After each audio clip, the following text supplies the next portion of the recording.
हमारे भाषा में कहते हैं कि एवरी ब्लीडिंग इवेंचुअली स्टॉप। तो अंगूठा होना बहुत इंपॉर्टेंट है। तो हम हमारी स्पेशलिटी में हम इस इंडेक्स फिंगर को अंगूठा बनाते हैं, जो कि मुझे लगता है कि एक रिमार्केबल वर्क है हैंड सर्जरी का, कि हम एक बच्चे को 3 उँगलियाँ और अंगूठा, क्योंकि 4 उँगली हो या 3 उँगली हो कोई ख़ास फ़र्क नहीं पड़ता, लेकिन अंगूठा होना बहुत इम्पोर्टेंट है। हुँ। तो मैंने उस बच्ची को ऑपरेट किया और आप देखिए कि वो 1.5 महीने बाद वो बच्ची एक बहुत सुंदर सा कार्ड मेरे अभी भी मेरे क्लिनिक में लगा हुआ है। हाँ, वो कार्ड लेके आती है और वो कहती है कि I am really, really happy, अब मुझे स्कूल में बहुत अच्छा लगता है। जो ना पेरेंट्स समझ पा रहे थे, ना कोई और समझ पाता। वो बच्ची के अंदर की भावना थी और वो अंदर की भावना से she came with a card कि I really want to thank you. उन्होंने तो समझदारी करते हुए उँगली को फ्रिज में रख दिया और वो 1.5 दिन बाद उनको मेरी अवेयरनेस हुई कि ये जोड़ सकते हैं इसको। तो जो फिंगर टिप से उँगली कट जाती है उसको फेंके नहीं। ये एक सबसे बड़ी प्रॉब्लम है कि लोग उसको वहीं छोड़ आते हैं, कि साहब वो तो कट गई थी, वो तो वो तो कट गई खराब हो थी, गई थी, खराब हो गई वो है। तो घास में गिर गई थी, वो तो मिक्सर में, कई बार लेडी मिक्सर इंजरीज़ होती हैं, मिक्सर में छोड़ देते हैं लोग। हुँ। मैंने कई ऐसे इंसिडेंसेस हुए हैं जो लोगों को वापस भेजा और उन उँगलियों को वापस मँगाया। स्टार्ट करते हुए when I was doing on rats, मतलब चूहों पे जब मैं कर रहा था तो मेरे गूज़ बम्प्स थे। हाँ, बिकॉज़ इट वाज़ मतलब I was not exactly. Doing any practice on patients. मैं एक एक हाँ, मानव के ऊपर सर्जरी नहीं कर रहा था। तो मेरे अंदर एक टेंशन था कि अभी तो ठीक है हम रैट्स पे कर रहे हैं। लेकिन जब हम ह्यूमन बीइंग पे करेंगे तो जो है गूज़ बम्प्स आएँगे, it is very difficult. So whether I will be able to do it और नॉट, मतलब मैं कर पाऊँगा कि नहीं कर पाऊँगा, ये सब हमेशा एक चैलेंज रहा था।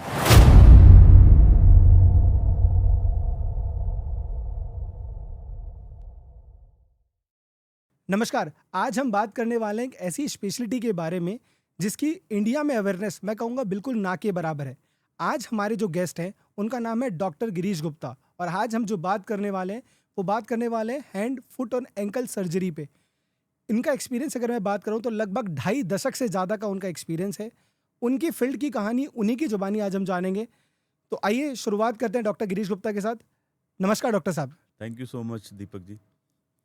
डॉक्टर साहब, इंडिया में अगर बात करें hand, foot and ankle surgery के पॉइंट पे अगर बात करें तो लगभग इसके बारे में एकदम लोग बहुत कम जानते हैं। मतलब मैं कहूँगा बिल्कुल बहुत ही ना के बराबर जानते हैं, राइट? तो मैं सबसे पहले एक सिंपल लैंग्वेज में जानना चाहूँगा कि आप एग्जैक्टली किस तरह के पेशेंट्स को ट्रीट करते हैं और आपकी स्पेशलिटी में वो क्या ऐसी एक्सपर्टीज़ है या क्या वो अलग है जो आपको जनरल ऑर्थोपेडिक से अलग बनाता है?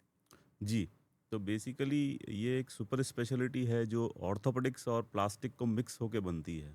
ओके। तो ऑर्थोपेडिक, मैं बेसिकली ऑर्थोपेडिक सर्जन हूँ, लेकिन हमने प्लास्टिक ट्रेनिंग भी की है। तो जब ऑर्थोपेडिक्स का वर्क रुकता है, जहाँ पे ऑर्थोपेडिक्स को लगता है कि ये फर्दर, जैसे कि कोई क्रश इंजरीज़ हैं या कोई जन्मजात विकृतियाँ बच्चों में हो जाती हैं पैरों की, हाथों की, या फिर कोई स्पेसिफिक लिगामेंट टेयर या बहुत कॉम्प्लेक्स फ्रैक्चर्स हो जाते हैं जॉइंट्स के। ओके। तो उस सिचुएशन में फिर हमारा वर्क, जहाँ ये लगता है कि अब ऑर्थोपेडिक्स को डील नहीं कर पाएगी, then they refer it to us for the super speciality and then okay. This super speciality works into that. Okay, that's great. तो अगर बात कही जाए तो कि लगभग जो क्रिटिकल केस ऑर्थोपेडिक डील नहीं कर पाता, वो कहीं न कहीं आप तक रेफ़र होते हैं। जी, क्योंकि हम एक स्पेसिफिक वर्क करते हैं, एक स्पेसिफिक एरिया में वर्क करते हैं, तो ऑब्वियसली आप लगातार अगर कोई भी वर्क किसी एक स्पेसिफिक एरिया में करते हैं, तो उस एरिया को आप मास्टर कर लेते हैं। एग्ज़ैक्टली, उस एग्ज़ैक्टली। एरिया को आप बहुत अच्छे से समझ लेते हैं और फिर उस एरिया की जो भी टेक्निकली निटी-ग्रिटी होती है, बहुत बारीकियाँ होती है, जैसे कि हम लोग माइक्रोवेस्कुलर ट्रेन्ड हैं, तो हम बहुत छोटे-छोटे वेसल्स, बहुत बारीक-बारीक चीज़ें भी हम बहुत सफाई से जोड़ पाते हैं और हम उनको मैग्नीफाई करते हैं, मैग्नीफिकेशन लेते हैं, माइक्रोस्कोप लेते हैं, तो उसकी वजह से हमारा वर्क और डिटेल्ड हो जाता है और मेटिकुलस हो जाता है। That's great. तो डॉक्टर साहब सबसे इम्पोर्टेंट तो ये कि कुछ मैं आज जो सवाल पूछना चाहूँगा, वो सारे सवाल वो होने वाले हैं जो कहीं न कहीं अगर मैं बात करूँ लोगों के सवाल हैं। क्योंकि आज जब मैं जिस पॉडकास्ट में मैं उनका नाम है उसका नाम है इनसाइटर मी और हम वो इनसाइट्स कैच करते हैं जिससे कहीं न कहीं जो लोगों के लिए होता है और कहीं न कहीं उन्हीं के वो पॉडकास्ट पे हम आपसे पूछने वाले हैं। तो पहला सवाल जो मैं आपसे पूछना चाहूँगा वो है कहीं न कहीं आप ही की स्टोरी से। क्योंकि आपने जो एक जिस स्पेशलिटी को आपने चूज़ किया, वो अगर मैं बात करूँ तो इंडिया में बहुत रेयर है। मतलब रो रेयर ही जी। लोग इस स्पेशलिटी को चूज़ करते हैं। तो या तो कोई पर्टिकुलर मोमेंट हुआ होगा आपकी लाइफ़ में तब ने आपने इसको चूज़ किया या कहीं न कहीं अगर मैं बात करूँ तो आपने कोई डिसीज़न बनाया होगा कि चलो इसको करते हैं। या फिर ऐसा कोई कभी-कभी धीरे-धीरे कहते नहीं तो क शुरुआत की थी करते-करते इंटरेस्ट डेवलप हो गया, मैं वहाँ तक पहुँच गया। वो भी चीज़ हो सकते हैं। तो मैं जानना चाहूँगा पहले तो ये सारा जो आप आज जहाँ तक भी हैं, 2.5 दशक हो गए हैं आपको इस फ़ील्ड के अंदर, तो आपने इस बात को चूज़ क्यों किया? क्या बेसिक रीज़न था इस बात को जी, तो चूज़ मैं करने के इसको पीछे? ये कहूँगा कि ये जैसे आपने कहा कि बहुत अलग स्पेशलिटी है और exactly, generally it's not very lucrative also, और एक स्टीप कर्व है लर्निंग की। तो एग्ज़ैक्टली, मैं जब मैंने पोस्ट ग्रेजुएशन किया तो मैंने साउथ से अपना पोस्ट ग्रेजुएशन किया। तो okay, when I am basically from Kota, and फिर कोटा से मुझे किसी ने पुश किया कि आप जयपुर जाओ। तो आई केम टू जयपुर इन 2003। तो 2003 में मैं जयपुर आया था, तो डॉक्टर पीके सेठ ही बहुत फेमस ऑर्थोपेडिक सर्जन थे जिन्होंने जयपुर फुट में, उनका बहुत नाम है। हाँ, तो सुना है। मैं उनको जॉइन करने के लिए आया था कि मैं उनके एक्सपीरियंस से कुछ सीख सकूं, और अपनी फर्दर प्रैक्टिस में पहले, अपनी मतलब प्रैक्टिस में जाने से पहले मैं और अपने आप को थोड़ा रिफाइन कर लूं। एग्ज़ैक्टली, लेकिन कुछ ऐसी सिचुएशंस बनी कि उनके पास कुछ स्पेस अवेलेबल नहीं थी उनके असिस्टेंट के लिए, तो उन्होंने मुझे he asked me to join a hand surgeon. Doctor VK Pandey हैं, बहुत फेमस हैंड सर्जन हैं, राजस्थान के बहुत नाम है, और उन्होंने बहुत काम किया है। तो मुझे I just bumped into him by chance और by fortune, whatever you can say. It's a fortune so also. हाँ, सो डॉक्टर वीके पांडे साहब को जॉइन किया, and then this made me to turn into hand surgery. So hand surgery में he is very famous, and we used to do very very kind of delicate work, very very kind of micro work. तो ऐसे करके मेरा hand surgery में अंदर जाना हुआ, और देन जब मेरा इंटरेस्ट डेवलप हो गया, तो फिर then I got a training in microvascular also. Rats के ऊपर, चूहों के ऊपर हमने ये ट्रेनिंग की, जो छोटे छोटे चूहों के वेसल्स को जोड़ना, आर्टरीज को जोड़ना, वो हमने किया। ओहो! तो ऐसे करके फिर ये एक speciality, because it's a steep curve. अगर आपको लगता है कि बहुत डिफिकल्ट वर्क है, तो आप शुरू में ही आप हैरेस हो जाते हो कि बैकएट हो नहीं, जाते मुझे ये हो। नहीं लेना है। हाँ, I will go for a rather simple, because I could have done simple orthopaedic work also, और एग्ज़ैक्टली, सब करते हैं, and orthopaedic also it's a good speciality. But then eventually I landed up into more difficult and more difficult work. So now I am here. That's great. Doctor साहब जैसे आपने बताया कि rate व उस पे आपने रेट पे टिश्यूज़ पे काम किया, बहुत सारी चीज़ें आपने करते रहे। तो कभी ऐसा नहीं लगा कि यार ये मैं क्या कर रहा हूँ? मतलब ऐसा कई बार हो जाता है ना दिमाग के अंदर करते-करते कुछ चीज़ें बन जाती है, कि यार ये मैं जो कर तो रहा हूँ, क्या पता इसका क्या फ्यूचर, क्योंकि फ्यूचर किसी को नहीं पता था। जी। आप बस एंटर किए और आपको लगा कि ठीक है, और आज अगर मैं जानूँ और मैं सर्च करूँ, अगर पूरे यूट्यूब गूगल पे भी अगर सर्च करूँ, यूट्यूब गूगल पे, तो शायद ही कुछ नाम निकल के आते हैं जिसमें से आपका नाम एक टॉप शॉट पे निकल के आता है। तो एग्जैक्ट वो कैसे, मतलब आपको क्या फ्यूचरिस्टिक आइडिया था कि मैं ऐसा कुछ बिल्कुल, कर वो पाऊँगा? जब आप स्टार्ट करते हो, when I was doing on rats, मतलब चूहों पे जब मैं कर रहा था, तो मेरे गूज़ बम्प्स थे, हाँ, बिकॉज़ इट वाज मतलब I was not exactly. Doing any practice on patients. मैं एक एक हाँ। मानव के ऊपर सर्जरी नहीं कर रहा था, तो मेरे अंदर एक टेंशन था कि अभी तो ठीक है हम रैट्स पे कर रहे हैं, लेकिन जब हम ह्यूमन बीइंग पे करेंगे तो जो है गूज़ बम्प्स आएँगे, it is very difficult, so whether I will be able to do it और नॉट, मतलब मैं कर पाऊँगा कि नहीं कर पाऊँगा, ये सब हमेशा एक चैलेंज रहा था। हुँ, हुँ, हुँ। लेकिन होता है ना, डेस्टिनी आपको कहीं ले जाना चाहती है, तो धीरे-धीरे लोगों का इतना अच्छा मुझे, मतलब गंगा हॉस्पिटल कोयंबटूर से इतना सपोर्ट मिला मुझे, डॉक्टर वीके पांडे साहब का, मेरे जो हैंड सर्जन कलीग्स हैं, जो फुट एंड एंकल कलीग्स हैं, उनका सपोर्ट मिलता है। फिर सबसे बड़ा सपोर्ट जो है वो मुझे ऑर्थोपेडिक सर्जन्स का है। तो okay, orthopaedic surgeons, they supported me in my work, they used to refer patients to me for the difficult हाँ, वर्क, हाँ। And I that way I kind of established myself, and still I am learning, like the learning has no end, exactly. still I am maybe only halfway down. Very true, very true. It's a pleasure for sir. मैं कुछ और सवाल आपसे इसी कड़ी में आगे बढ़ता जा रहा हूँ, और एक सवाल है जो बहुत इम्पोर्टेंट है, क्योंकि जिस फील्ड में आप हैं थोड़ा-सा मैं उसमें डीप डाइव जाना चाह रहा हूँ। क्योंकि पॉइंट ये है कि डॉक्टर साहब, क्योंकि मैं जानना चाहूँगा कि एग्ज़ैक्टली जो आपका स्पेशलिटी है, जो आपका फील्ड है, उसका स्कोप एग्ज़ैक्टली कितना ब्रॉड है, राइट? जी। क्योंकि क्या या कोई ऐसा एग्ज़ाम्पल आप हमारे साथ शेयर कर सकते हैं जिसमें जिसमें लोग ये सरप्राइज़ हों, जो आम जनता है वो सरप्राइज़ हो जाए कि यार ये कोई एग्ज़ैक्टली क्या फुट एंकल, स्पेशली जो फुट एंकल सर्जरी से ठीक हो सकता था क्या? या ऐसा भी कुछ हो सकता था? तो ऐसा कोई एग्ज़ाम्पल आप शेयर करना चाहें? जी, बिल्कुल, बिकॉज़ सबसे बड़ा दुर्भाग्य हमारी स्पेशलिटी का यही है कि हमारी स्पेशलिटी की अवेयरनेस नहीं है अभी भी। हुँ, हुँ, जब हुँ। मैं अपने आप को हैंड सर्जन कहता हूँ, तो कई बार ऐसे क्वेश्चन्स आते हैं कि हैंड सर्जरी, तो हैंड से तो सभी सर्जरी करते हैं, मतलब इतना अवेयरनेस की कमी है। एग्ज़ैक्टली। तो हैंड सर्जन मीन्स वो शोल्डर से लेके फिंगर्स टिप्स तक, और फुट एंड एंकल से लेके फुट एंड एंकल, मतलब तो हैंड, फुट एंड एंकल एक पूरी स्पेशलिटी बनती है। तो शोल्डर से लेके फिंगर टिप्स और फुट एंड एंकल। अब इसमें जो मैं आपको बताऊं कि जो सबसे सरप्राइजिंग, अगर हम कह सकते हैं कि एक जन्मजात विकृति होती है जिसमें कि अंगूठा लटका हुआ आता है, जिसको हम बोलते हैं hypoplastic flail thumb. Flail thumb का मतलब यूजलेस थंब, हाँ, लटका हुआ मतलब सा जो थंब। हल्का-सा एक अलग सा एक निकल मांस आता है। का टुकड़ा होता है बेसिकली, उंगलियां हाँ, चार होती है, मांस का टुकड़ा होता है। अब इसमें अंगूठे के बिना आप अगर जो भी इसको देख रहे हैं तो वो एक एक बार कोशिश करके देखें कि आप अंगूठे के बिना कितने काम कैसे करें, और बड़ा अजीब सा लगता है। प्रैक्टिकल है। तो अंगूठा होना बहुत इंपॉर्टेंट है। तो हम हमारी स्पेशलिटी में हम इस इंडेक्स फिंगर को अंगूठा बनाते हैं, जो कि मुझे लगता है कि एक रिमार्केबल वर्क है हैंड सर्जरी का, कि हम एक बच्चे को 3 उँगलियाँ और अंगूठा, क्योंकि 4 उँगली हो या 3 उँगली हो कोई ख़ास फ़र्क नहीं पड़ता, लेकिन अंगूठा होना बहुत इम्पोर्टेंट है। अंगूठा ऑपोज़ हुँ, करता है। एग्ज़ैक्टली किसी भी होल्डेड च का काम करता काउंटर है। देने के, किसी भी चीज़ को पकड़ने के लिए उँगलियों को एग्ज़ैक्टली काउंटर देने के लिए अंगूठा बहुत ज़रूरी है। हाँ, तो वो वर्क हम करते हैं। और दूसरा, जैसे एक एग्ज़ाम्पल मैं आपको बताऊँ कि एक हाथ कुट्टी मशीन में या किसी में बिल्कुल अलग होके कट के गिर गया, खेत में गिर गया या ज़मीन पे गिर गया। तो उसको जो लेके आते हैं और उसमें हम लोग 6, 7, 8 घंटे लग के और उसको करीब 30 से 32 स्ट्रक्चर्स उसमें जोड़ते हैं। खून की नलियाँ, महसूस कराने वाली नसें, उँगलियों को चलाने वाले रस्से, हड्डियाँ, इन सबको हम जोड़ते हैं। और उसके बाद वो हाथ, मेरे कई सारे केसेज़ हैं जो पूरी तरह फ़ंक्शन कर रहे मतलब हैं। इज़ इट पॉसिबल कि वो हाथ टूट के गिर गया और सारा वो अभी प्रॉपर्ली मूव कर रहे हैं उनके? उसको पूरा प्रॉपर्ली मूव कर रहा है और वो संभव है। लेकिन 100% केसेज़ में नहीं हो पाता है, जहाँ बिल्कुल शार्प कट हो, टिश्यूज़ अच्छी हों। कई बार क्या होता है कि अलग-अलग तरह से इंजरीज़ आती हैं, कि कोई बिल्कुल मशीन में खिंच गया या मशीन ने उसको खींच लिया, रस्सों को खींच लिया, तो वहाँ मुश्किल हो जाता है।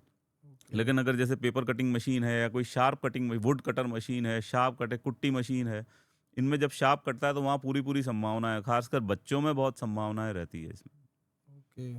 तो मतलब ये जैसा कि अभी लोग जैसे बहुत सारे टाइम पे लोग देखा जाता है कि इस टाइम पे लोग बहुत पैनिक सिचुएशन में आ जाते हैं। बिल्कुल, क्योंकि हर आदमी ब्लड को देख के घबराता है और ब्लीडिंग होती है तो वो हाँ, डर के मारे या तो उसको बाँधता है, पकड़ता है या इधर से उधर भागता है, और कई बार उसको सही राह नहीं मिलती। तो ये प्रैक्टिकल प्रोग्राम का है। होना और भी इम्पोर्टेंट है कि अवेयरनेस लोगों में क्रिएट हो कि ऐसी सब सिचुएशंस में एक बार हम लोगों से मिलना चाहिए। तो बहुत सारी संभावनाएँ रहती है। अगर हम उसको पुनर्जोड़ भी नहीं पाएँगे तो भी हम ऐसा कुछ करेंगे, उस टिश्यूज़ को काम में ले लेंगे, उसको कुछ ऐसा करेंगे कि काफ़ी बेटर उसको बनाने की कोशिश करते हैं। मतलब हमारा एम होता है फंक्शन, हमारा एम कॉस्मेटिक नहीं होता कि हाथ को दिखाना अच्छा है, हमारा एम होता है वो चले। तो फंक्शनैलिटी में उस है एग्ज़ैक्टली। फंक्शनैलिटी को नियर नॉर्मल लाने की कोशिश की जाती है। ओके। तो ऐसा कोई एग्ज़ाम्पल लास्ट फ्यू मंथ्स में ऐसा कुछ हुआ हो, आपको शेयर करना मैं चाहें? बहुत रेगुलर करता हूँ, जैसे कि अभी हम लोग अभी मई के महीने में बैठे हाँ, हुए हैं, हाँ, और हाँ। मई, अप्रैल एंड और मई में हवाएँ बहुत चलती है, बहुत एग्ज़ैक्टली तेज़ी से। तो क्या होता है कि घरों में अपने डोर्स में सेफ्टी नहीं है कहीं पे भी। कहीं पे भी नहीं है। तो अपने डोर्स में सेफ्टी नहीं, तो छोटे बच्चे होते हैं, उँगली उनको हाँ, समझ नहीं होती, उँगली डोर के यहाँ कहीं लगा रखी है और दरवाज़ा तेज़ी से बंद हो गया। हवा से बंद हो गया, तो उँगलियाँ कट के अलग होके गिर ओहो! जाती हैं।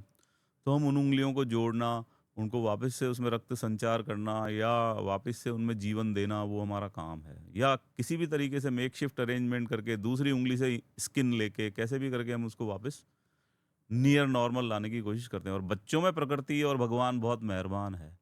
तो बच्चों की जो हीलिंग होती है वो बहुत ही अच्छी होती है। इसलिए हम लोग कहते हैं, जैसे जन्मजात विकृति में भी हम लोग कहते हैं कि कैच देम यंग। जितना ओके, यंग बच्चे में आप करोगे उतना ही नेचर उसको नियर नॉर्मल कर देगी। मतलब फ़ास्ट अडॉप्टेशन है फास्ट अडॉप्टेशन। अडैप्टेशन है और टिश्यू हीलिंग बहुत अच्छी होती है। सेल्स, क्योंकि एक यंग बच्चे में सब कुछ नया है। मतलब आप एक प्रैक्टिकल है। गाड़ी भी खरीदते हैं तो एक गाड़ी पुरानी होती है तो उसमें कई सारी चीज़ें आती हैं। जब नई गाड़ी में आपको एक ड्राइव करने का हर चीज़ का मज़ा आता है, ऐसे ही सेल्स होते हैं अपने, कि अपने हुँ, जो सेल्स हैं वो सब कुछ एकदम नए हैं और उनमें सही जो है। जीवन, वापस जीवन होने की क्षमता है वो बहुत अच्छी है। That's great. डॉक्टर साहब इसी कड़ी में मैं आगे एक सवाल और पूछना चाहूँगा कि आम लोग अक्सर बोन्स, मसल्स और जो हमारी टेंडेंस या लिगामेंट्स के बारे में मतलब सुनते तो हैं, लेकिन इनका एग्जैक्टली इनका फंक्शनैलिटी क्या है, वो उसको उनको पता नहीं होता है। तो मैं आपसे जानना चाहूँगा कि एग्जैक्टली इन चारों का क्या फंक्शनल मूवमेंट है, इससे कैसे हमारे हाथ और पाँव का मूवमेंट होता है? तो वो थोड़ा फंक्शनैलिटी के बारे में जानना चाहूँगा और इस बारे में थोड़ा-सा डिटेल जानना चाहूँगा मैं आपसे। जी, बिल्कुल। तो इसमें बेसिकली अगर हम बोन्स से स्टार्ट करें, बीइंग एन ऑर्थोपेडिक सर्जन, अगर बोन्स से स्टार्ट करें तो बोन्स अपना किसी भी चीज़ को एक स्ट्रक्चर देने के लिए है। हुँ, हुँ। कि अगर बोन्स हार्ड नहीं होंगी तो हम एक मांस का लोथा होंगे तो हम गिर गिर जाएँगे। जाएँगे। तो हमें एक स्ट्रक्चर दिया गया। अब अगर एक सीधा स्ट्रक्चर बन गया होता तो कुछ भी चल नहीं रहे होता। सही बात तो है। फिर जॉइंट्स बनाया प्रकृति ने। तो हाँ। जॉइंट्स बने तो अपना मूवमेंट हुआ। अब जॉइंट का मतलब है कि 2 चीज़ें अलग होंगी। अब उन अलग चीज़ों को हम, कोई प्रकृति तो नट बोल्ट तो बना नहीं सकती है। तो उसको किसी स्क्रू से फिक्स कर दे, जो हम गाड़ियों में कर सकते हैं या अपन कारपेंटरी में कर सकते हुँ, हैं, हुँ। लेकिन एक प्रकृति तो उसको, तो उन्होंने फिर लिगामेंट्स बनाए। तो ओके। लिगामेंट्स अपने 2 बोन्स को जोड़ के रखते हैं और वो एक जॉइंट बनाते हैं। और जॉइंट के अंदर एक सतह बनाई जो चिकनी सतह होती है। जो रूटीन बोन है वो तो हार्ड है, लेकिन जो सतह है वो सॉफ्ट बनानी पड़ेगी क्योंकि वहाँ लगातार मूवमेंट है। मूवमेंट हो रहा है। तो अगर मूवमेंट की जगह पे जैसे अपना चैसी अलग है और फिर टायर की रिम अलग है, लेकिन जो सड़क पे चलना है उसको सॉफ्ट होना पड़ेगा। एग्ज़ैक्टली। तो वो टायर अपना सॉफ्ट बनाया गया है। हम टायर को हाँ, एक लोहे का पहिया बना देते तो हमारी गाड़ी उतनी स्मूथली नहीं चलती। तो हाँ, सिमिलरली जॉइंट्स का मूवमेंट है। ओके। फिर अपने जो मोड़ने के लिए टेंडन्स हुए, जो टेंडन क्या होते हैं? मसल्स होती हैं। मसल्स अपने हुँ, प्रकृति ने मसल्स बनाई जिनको ब्रेन सिग्नल भेजता है। मसल हुँ, एक हुँ, ऐसी चीज़ है जो स्क्वीज़ होती है ब्रेन हुँ, के सिग्नल पे। तो हुँ, मसल स्क्वीज़ होती है जैसे कि वो मोटर की तरह है। ब्रेन ने कहा कि उँगली को मोड़ो, तो मसल स्क्वीज़ हुई और कठपुतली की तरह अपनी उँगलियाँ कुछ रस्सों से जिनको हम टेंडन बोलते हैं हमारी भाषा में, उनसे बंधी हुई है उँगलियाँ। तो मसल स्क्वीज़ हुई तो अपनी उँगलियाँ मुड़ी। हाँ, इधर करना है तो ब्रेन इधर वाली मसल को कहेगा तुम स्क्वीज़ हो, तो वो इधर स्क्वीज़ होगी तो अपनी उँगलियाँ सीधी होगी। तो ये बड़ा नेचर का बड़ा नायाब वो है कि मतलब सारी चीज़ें जो हम मतलब जितना आप स कह रहे हैं तो उससे एक बात तो समझ में आती है कि कितना पॉइंट ऑफ सेकंड टाइम मिलता होगा कि ये बात फटाफट मूवमेंट में आएगी और ये चीज़ें ऐसी होगी। ये बहुत पॉइंट ऑफ सेकंड मतलब सेकंड का भी फ्रिक्शन का भी एक बहुत थाउज़ेंड्स और हाँ, 1000 जो पार्ट होता है उसमें ये सब होता है मतलब और हाँ, कितनी केमिकल एक्टिविटी होती है, ये सारी केमिकल एक्टिविटी है। हाँ, हाँ, ये सारा कोई ना कोई मैसेंजर जा रहा है, कोई फ्लूइड जा रहा है, कोई आयन जा रहा है जो जाके वहाँ पे मैसेज भेज रहा है। और ये सब कनेक्टिविटी ब्रेन के थ्रू है, नर्व्स के थ्रू है। तो अपनी हाँ, ब्रेन नर्व्स से सब चीज़ों से कनेक्टेड रहती है जैसे अपने वायर्स होते हैं हाँ, हाँ, और उनसे मसल्स को इनको सबको मैसेज भेजा जाता है। तो इस हाँ, तरह से अपनी बॉडी चलती है और मसल्स बहुत इंपॉर्टेंट हैं अपने बॉडी को चलाने के लिए। हाँ। डॉक्टर साहब जब मैं आपसे मिला था तो आपने एक बात कही थी कि सिर्फ बॉन्स पर डिपेंड करने के बजाय मसल्स को स्ट्रांग बनाना बहुत ज़रूरी है। लेकिन यूजुअली जो लोग लोग जो पुराने टाइम पे कहते हैं कि भैया हड्डियाँ मजबूत होना बहुत ज़रूरी है, राइट? तो आप इस कॉन्सेप्ट को कैसे एक्सप्लेन करेंगे? मतलब ये हमेशा लोग ये कहते हैं कि बिल्कुल। हड्डियाँ बहुत ज़रूरी है, मसल्स पे तो इतना कोई बात ही नहीं कहता। तो इसको बारे में और जब मसल्स की जो स्ट्रेंथन है और जब बोन्स इंजरी या कुछ भी ऐसी कोई इंजरी हो जाए तो उसमें वो कैसे हेल्प आउट कर सकती है करती है? तो मैं एक बहुत सिंपल एग्जांपल से अगेन मैं क्योंकि गाड़ी और अपना शरीर लगभग थोड़ा-थोड़ा मैच मैच करता है तो करता मैं है। कई बार एग्जांपल्स कार या गाड़ी से रिलेटेड देता हूँ क्योंकि जैसे अपनी गाड़ी में रिम है हाँ, हाँ। और एक टायर है, तो टायर को हम मसल्स माने हाँ, और रिम को हम बोन्स माने। तो हम अपनी गाड़ी का टायर पंक्चर होने के बाद गाड़ी नहीं चला सकते हैं। सही बात है। तो अगर हम चलाएँगे तो अपनी रिम घिसेगी और वो घर्षण से उसमें कुछ न कुछ टूट-फूट होगी, लेकिन टायर में ऐसा नहीं होगा। तो मसल्स भी बिल्कुल टायर की तरह हैं। तो अगर हम अपनी मसल्स को स्ट्रॉन्ग क्योंकि अब आप एक एक एग्जांपल है कि एक एक मरीज़ जिसको अपन ने सबने सोचा लकवा हो गया हाँ, बहुत या सुना है। वो पैरालिसिस हो गया उसको, तो वो मरीज़ उसकी हड्डियाँ तो मजबूत हैं। हुँ, पैरालिसिस में क्या होता है मसल्स पैरालाइज़ हो मसल्स गई। पैरालाइज़ मसल्स होते हैं। ब्रेन ने अपनी एक्टिविटी बंद कर दी और मसल्स को सिग्नल आना बंद हो गया और मसल्स ने अपना काम बंद कर दिया। तो अब उस सिचुएशन में हड्डियाँ तो अपनी मजबूत है लेकिन एक आदमी को 80 किलो का आदमी को उठाना भारी पड़ जाता है। हाँ, मतलब तो मसल्स अपने को उठा के चलाती हैं।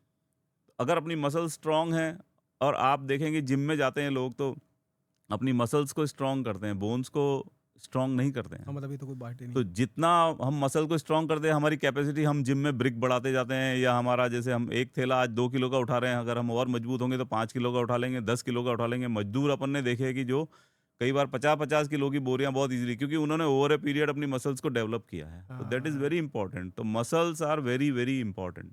हम बोन्स को नहीं घिसें। अगर हम अपनी मसल्स को फ्लैबी रखेंगे, वीक रखेंगे, तो हमारी बोन्स घिसेंगी और इसीलिए अब आज की तारीख में अपन देख रहे हैं कि जॉइंट घिसने लग गए और जॉइंट रिप्लेसमेंट और ये सब चीज़ें होने लग गई हैं। बहुत आम हो गया है, बहुत अगर हम कॉमन है। पहले दिन से अपना वज़न कम रखें और मसल्स को स्ट्रॉन्ग रखें, वज़न भी कम होना ज़रूरी है क्योंकि एक कोई 60 किलो की चीज़ को अगर ओवरलोड करके हम 80 किलो देंगे तो वो भी घिसेगा। प्रैक्टिकल है। तो मसल्स स्ट्रॉन्ग रखना और वज़न को अपने लिमिट में रखना ये 2 बहुत इंपॉर्टेंट चीज़ें हैं। Muscles are very, very important. That's great. Doctor साहब इसी कड़ी में एक और आगे सवाल मैं ऐड ऑन कर रहा हूँ कि हमारे हाथ और पाँव का अगर कोई एंड ऑफ द पॉइंट कहे तो वो कहीं न कहीं फुट एंड एंकल ही निकल के आता है, राइट? तो क्या ये सच है कि अगर फुट एंड एंकल जो या हैंड जो प्रॉपर्ली फंक्शन नहीं करते हैं, कई बार होता है कि हम जब सुबह जब बहुत सारे टाइम ऐसा नहीं होता कि फुट एंड एंकल में वो प्रॉपर्ली वर्क नहीं कर रहा होता है, तो उसमें क्या उस कंडीशन में जो हमारा बैक पेन है या हमारे पॉस्चर्स है, उस पे भी कोई इफ़ेक्ट आ सकता है? बिल्कुल, क्योंकि क्या होता है कि हमारा अगर एंकल में स्प्रेन है तो हम क्या करेंगे लंगड़ा के चलेंगे। हुँ, हुँ। तो हमारा पूरा बॉडी एक एक्सिस पे है मतलब ऊपर से नीचे तक सब कनेक्शंस हैं। तो हमारे क्या होगा कि हम अगर हम एंकल को मॉडिफ़ाई करने की कोशिश करेंगे, हम अगर कुछ भी उसमें करेंगे तो हमारा कहीं न कहीं बैक पे उसका इफ़ेक्ट जाएगा हुँ, हुँ। और सही वो बात है। सेकेंडरी बैक पेन जिसको हम कहते हैं मैकेनिकल बैक पेन या वो हो जाएगा। या आप एग्ज़ाम्पल लें कि आपका पैर किसी का छोटा-बड़ा हो जाता है। हाँ, हाँ। तो अगर वो पैर छोटा बड़ा है तो उसके सेकेंडरी इफेक्ट्स उसके हिप में भी आते हैं, उसके बैक में भी आते हैं, उसके टोटल पोस्चर में आते हैं। तो हमारा फुट एंड एंकल का बिल्कुल सही होना बहुत इम्पॉर्टेंट है। अगर हमारा एंकल में पेन है, एंकल में आर्थराइटिस है, तो हमें एक तो लचक दिखेगी, हुँ, हम इजीली आइडेंटिफाई कर लेंगे कि इसके कुछ प्रॉब्लम है। तो फुट एंड एंकल अपने ऊपर की पूरी बॉडी को सपोर्ट देता है, उसको दौड़ाता है, उसको दिन भर चलाता है। अगर उसमें कुछ प्रॉब्लम होगी तो डेफिनेटली इफेक्ट जो है ऊपर तक प्रोपगेट होगा, वहाँ तक जाएगा। तो मतलब अगर आपके टर्म्स में अगर मैं इसको थोड़ा-सा और मतलब जितना मैं आपसे समझ पाया वो कि कहीं न कहीं अगर मान लो कोई भी क्योंकि बहुत सारे टाइम होता है डॉक्टर साहब क्योंकि इंडिया में है, हम बहुत सारी चीज़ों को है ना पहले तो घरेलू उपचार से ठीक करने की कोशिश करते हैं, फिर जब एक्सट्रीम हो जाता है तब हमें डॉक्टर याद आते हैं। तो हम वो नहीं होता आज के टाइम पे कि यार हाथ-पाँव में ठीक है, कोई बात नहीं, बाद में देख लेंगे। उसको नलिफ़ाई कर देते हैं, उसको छोड़ देते हैं हम उस टाइम के लिए। जी। तो आप उन लोगों के लिए क्या कहना चाहोगे जो शुरुआत में लोगों को जो इन चीज़ों को थोड़ा मतलब कहते हैं ना कि छोड़ देते हैं, ठीक है कोई बात नहीं हो जाएगा, ये खा लो, ये कमी हो गई होगी। क्योंकि आज के टाइम में डॉक्टर्स बहुत हो गए हैं। हम एक यूट्यूब यूनिवर्सिटी में बैठे हैं, हर इंसान यूट्यूब पे सर्च करने लग गया है। आजकल गूगल पे तो डॉक्टर बन गए हैं, उनको कोई दवाई चाहिए तो गूगल पे वो कर लेते हैं। ऐसे लोगों को आप क्या कहना चाहोगे? क्योंकि बेसिकली ये काम मेरे को लगता है 90% ऑफ द पीपल अभी करंट टाइम पे कर रहे हैं। एक पीढ़ी थी वो शायद अब नहीं है जो इस पे डिपेंडेंट नहीं थी, वो कहीं न कहीं डिस्कशन करना पसंद करती थी। आज के टाइम पे डिस्कशन बाद में होता है डॉक्टर से जब डॉक्टर कुछ बोल रहा है तो उससे पहले वो गूगल कर रहा होता है वहीं बैठ के, कि ये सही भी कह रहे हैं कि नहीं कर रहे हैं। जी। उसी को क्रॉस क्वेश्चन कर रहा होता है। तो ऐसे लोगों को आप अभी क्या कहना चाहोगे? मैं उनको यही कहूँगा कि अगर आपको लगता है कि कुछ एब्नॉर्मल हुआ है, कोई चोट हुँ। लगी है, हुँ, आपका हुँ। पैर ट्विस्ट हुआ है, तो कोई बात नहीं।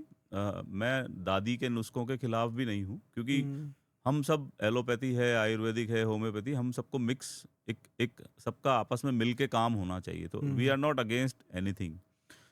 तो हम ज़रूर करें। अपनी दादी ने कहा तो हल्दी का दूध पीना, बिल्कुल मैं पीना कई चाहिए। मरीजों को सजेस्ट करता हूँ कि हल्दी का दूध पियो आप, है ना? चोट लगी है, हल्दी क्या करेगी? एंटी इन्फ्लेमेटरी प्रॉपर्टी जो दवा के एग्ज़ैक्टली। रूप में कर रहे हैं और अपन ने नेचर वे में कर लिया, बहुत अच्छी बात है। बर्फ़ का सेक सारी लोग जानते हैं, गरम सेक नहीं करना चाहिए लेकिन बर्फ़ का सेक करना चाहिए। तो हमें लग रहा है कि हम थोड़ा बहुत दिक्कत आ रही है और थोड़ा बहुत चल पा रहे हैं, तो 1-2 दिन आप अपना रेमेडी कर सकते हैं, ऐसी कोई दिक्कत नहीं है। लेकिन अगर आपको लग रहा है कि मेरी बॉडी में कोई प्रॉब्लम चल रही है, तो फिर हमें डेफ़िनेटली किसी न किसी, हम आयुर्वेद में जाएँ या हम होम्योपैथिक में जाएँ या एलोपैथी फ़ास्ट ट्रीटमेंट है। आज की दुनिया पेस वाली है, सबको फ़ास्ट है, किसी को वर्क फ्रॉम होम नहीं मिल रहा है, किसी को जो है रोज़ अपने मतलब काम पे जाना ही है, उसको छुट्टी मिलेगी हाँ, नहीं, वो टेंशन में आ जाता है। तो इसलिए exactly. Allopathy fast paced treatment recovery है। में। लेकिन आयुर्वेद थोड़ा स्लो पेस्ड है, होम्योपैथी स्लो पेस्ड है, लेकिन they do have a treatment. तो मैं सबको यही कहना चाहूँगा कि इग्नोर नहीं करें। बॉडी आपको पेन, इचिंग, कॉफ, इन सब के थ्रू बताती है कि there is a problem, and हम बॉडी को क्या कहते हैं? Shut up, don't tell me, हाँ, which is not okay. These are the signals. ये सिग्नल हैं, बॉडी ने ये क्यों बनाया गया? नहीं तो नहीं होता पेन, क्या फ़र्क पड़ रहा था? क्यों बना था? ब्रेन कहता है कि यार मरीज़ आराम से रहे, मरीज़ किसी को कोई प्रॉब्लम ही नहीं हो। एग्ज़ैक्टली, तो वो पेन का सिग्नल बनाता ही नहीं, हमारे यहाँ पे चुभता ही नहीं, सही बात है। हमें खाँसी आती ही नहीं, हमें हाँ, उल्टी होती ही नहीं, हाँ, हाँ, हाँ। हमें खुजली चलती ही नहीं। लेकिन ये सिग्नल्स बॉडी कह रही है कि देयर इज़ अ प्रॉब्लम, एक वार्निंग साइन है। Maybe it is very small, maybe exactly, it will get over in 2 days by itself, सही बात है। लेकिन हो सकता है कि वो कोई बड़ी चीज़ को भी इशारा कर रही हो। हमें इग्नोर नहीं करना है। हमारी ठीक हो जाती है, बहुत अच्छी बात है। नहीं ठीक होता है तो then we have to consult with the either we doctor. Understand ourselves, नहीं तो फिर हमें किसी एक्सपर्ट के पास जाना चाहिए। गूगल में प्रॉब्लम क्या है? मुझे गूगल से कोई आपत्ति नहीं है। देखिए हम भी अभी ये गूगल के लिए ही कर रहे हैं, ये यूट्यूब एग्ज़ैक्टली। के लिए कर रहे हैं। ये हाँ, तो हाँ। ज़माना है, you have to change with times. हाँ, हाँ, हाँ। सो बट प्रॉब्लम ये है कि गूगल हमें सही बता रहा है, गलत बता रहा है, वो हमें पता नहीं। एग्ज़ैक्टली, गूगल एक सर्च इंजन है। हाँ, जैसे कि न्यूज़पेपर्स हैं, न्यूज़पेपर हमें पता है ऑथेंटिक होते हैं। न्यूज़पेपर एग्ज़ैक्ट अगर कुछ लिखेगा तो एडिटर 4 जनों ने उसको चेक किया है। सही बात है। या फिर कोई टीवी चैनल है बड़ा-सा, या फिर गवर्नमेंट का कोई चैनल है, तो उसकी ऑथेंटिसिटी चेक की जाती है एक multiple level, there are check points. Exactly. But अगर हम कोई रील देख रहे हैं या हम कोई सोशल मीडिया पे देख रहे हैं, हो सकता है किसी के जम गया, उसने उसको लगा ये सही है, उसने ये कह दिया। किसी को लगा ये सही है, उसने ये कह दिया। कोई ऑथेंटिसिटी नहीं है उसकी। हम उसको कैसे चेक करेंगे? तो एग्ज़ैक्टली। हम क्रॉस चेक करें। वो भी गलत नहीं है, अगर कोई रील पे कोई कह रहा है, ठीक है, there are people who are very very literate, very very kind of intellectuals, जो हमें कुछ कह रहे हैं। हम जैसे एक एग्जांपल दूं, शशि थरूर हैं, वो अगर हम उनको सुनते हैं तो हमें उनको लगता है, या हम मोदी जी को सुनते हैं तो हमें लगता है कि वो मोदी जी कोई कह रहे हैं तो ऑथेंटिसिटी है। ठीक है, सही हम बात है। मोदी जी पे रिलाय कर सकते हैं, हम शशि थरूर पे रिलाय कर सकते हैं, या ऐसी बहुत सारे हमारे भजन लाल शर्मा जी पे रिलाय कर सकते हैं। लेकिन अगर एक नॉर्मल ह्यूमन बीइंग कह रहा है तो हमें क्रॉस चेक करना चाहिए। सही बात है। तो हम क्रॉस चेक करें, और अपनी किसी भी सिग्नल जो बॉडी दे रही है, वो पेन है, anything which is signalled by body there is a problem, तो हम उसको इग्नोर नहीं करें। डन। डॉक्टर साहब बहुत सारी चीज़ें हमें यहाँ से सीखी और मैं ज़रूर ये फ़ील करता हूँ कि जो बात अभी आपने बताई, वो बहुत सारे लोगों के लिए हेल्पफुल होगी और जितने क्योंकि ये पॉडकास्ट मुझे नहीं पता कितने लोगों तक पहुँचने वाला है, कौन-कौन से घर तक जाने वाला है, क्योंकि ये तो गाँव-गाँव, शहर-शहर तक पहुँचता है। तो वो सारी बात जो आपने बताई मुझे लगता है कि वो सिग्नल्स को अगर कोई आज इस पॉडकास्ट को देखता है और समझता है, तो डेफ़िनिटली वो कंसल्ट करेगा, उसको इग्नोर ना करे। मैं भी यही सजेशन देना चाहूँगा कि इग्नोर ना करें, चेक कराएँ, जो भी है एक प्रोसेस है, उस प्रोसेस को तो फ़ॉलो करें। एटलीस्ट प्रोसेस ही जी, फॉलो नहीं करेंगे तो कल को फिर वो क्रिटिकल में चला जाता है और फिर एंड ऑफ द डे हमें फिर वो उसका सर्वाइवल भी आ जाते हैं हम लोग। जी, अब इसी जो आप उस पॉइंट पे बात कर रहे थे मैं उस पर जंप करता हूँ और कहीं ना कहीं लोग आज के टाइम पे जो फार्म्स हो गए, फैक्ट्रीज हो गई, या मैं बात करूँ वर्कशॉप्स हो गई या मशीन्स में हैं, वो स्पेशली वो मतलब वो डेली रूटीन में काम करते हैं वहाँ पे। तो क्या आपकी प्रैक्टिस में वर्कर्स जो आते होंगे, क्योंकि बेसिकली जैसा अभी आपने बताया कि हैंड का कट होना या क्योंकि कहीं ना कहीं जो काम कर रहे हैं उसी में आते हैं, तो आपकी डेली प्रैक्टिस में जो वर्कर्स के हैंड से रिलेटेड कौन सी कॉमन इंजरीज अभी आप करंटली देखते हैं? और सबसे इम्पोर्टेंट, आप ऐसे वर्कर्स को कल से ऐसी कौन सी सेफ्टी गाइडलाइन आप देना चाहेंगे जिससे कल को वो ये चीज़ का फेज़ ना हो और कोई भी उनको सर्वाइव जो कहते हैं ना एक सीवियर चीज़ उस पे तक ना पहुँचे? जी, सेफ्टी प्रिकॉशंस के साथ प्लीज़ जी। बताइएगा। तो हमारे पास कुछ ऐसे इश्यूज़ आते हैं, जैसे कि जो मोस्ट कॉमन प्रॉब्लम है वो ये है कि एक मशीन को कोई एक ऑपरेटर बरसों से चला रहा है, वो एक्सपीरियंस्ड है। हुँ। सडनली उसको कुछ काम आ जाता है या कुछ आ जाता है, वो कहता है, वो किसी अनट्रेन्ड आदमी को उस मशीन पे बिठा देता है। वो कहता है कि थोड़ी देर, और वो अनट्रेन्ड, हम सब कॉन्फिडेंट होते हैं, ओवर कॉन्फिडेंट होते हैं कि हम तो, वो कहता है कि नहीं, नहीं मैं तो चला लूँगा, उसको कर लूँगा। तो हुँ, हुँ। मोस्ट इंजरीज़ ऐसी सिचुएशंस में होती है।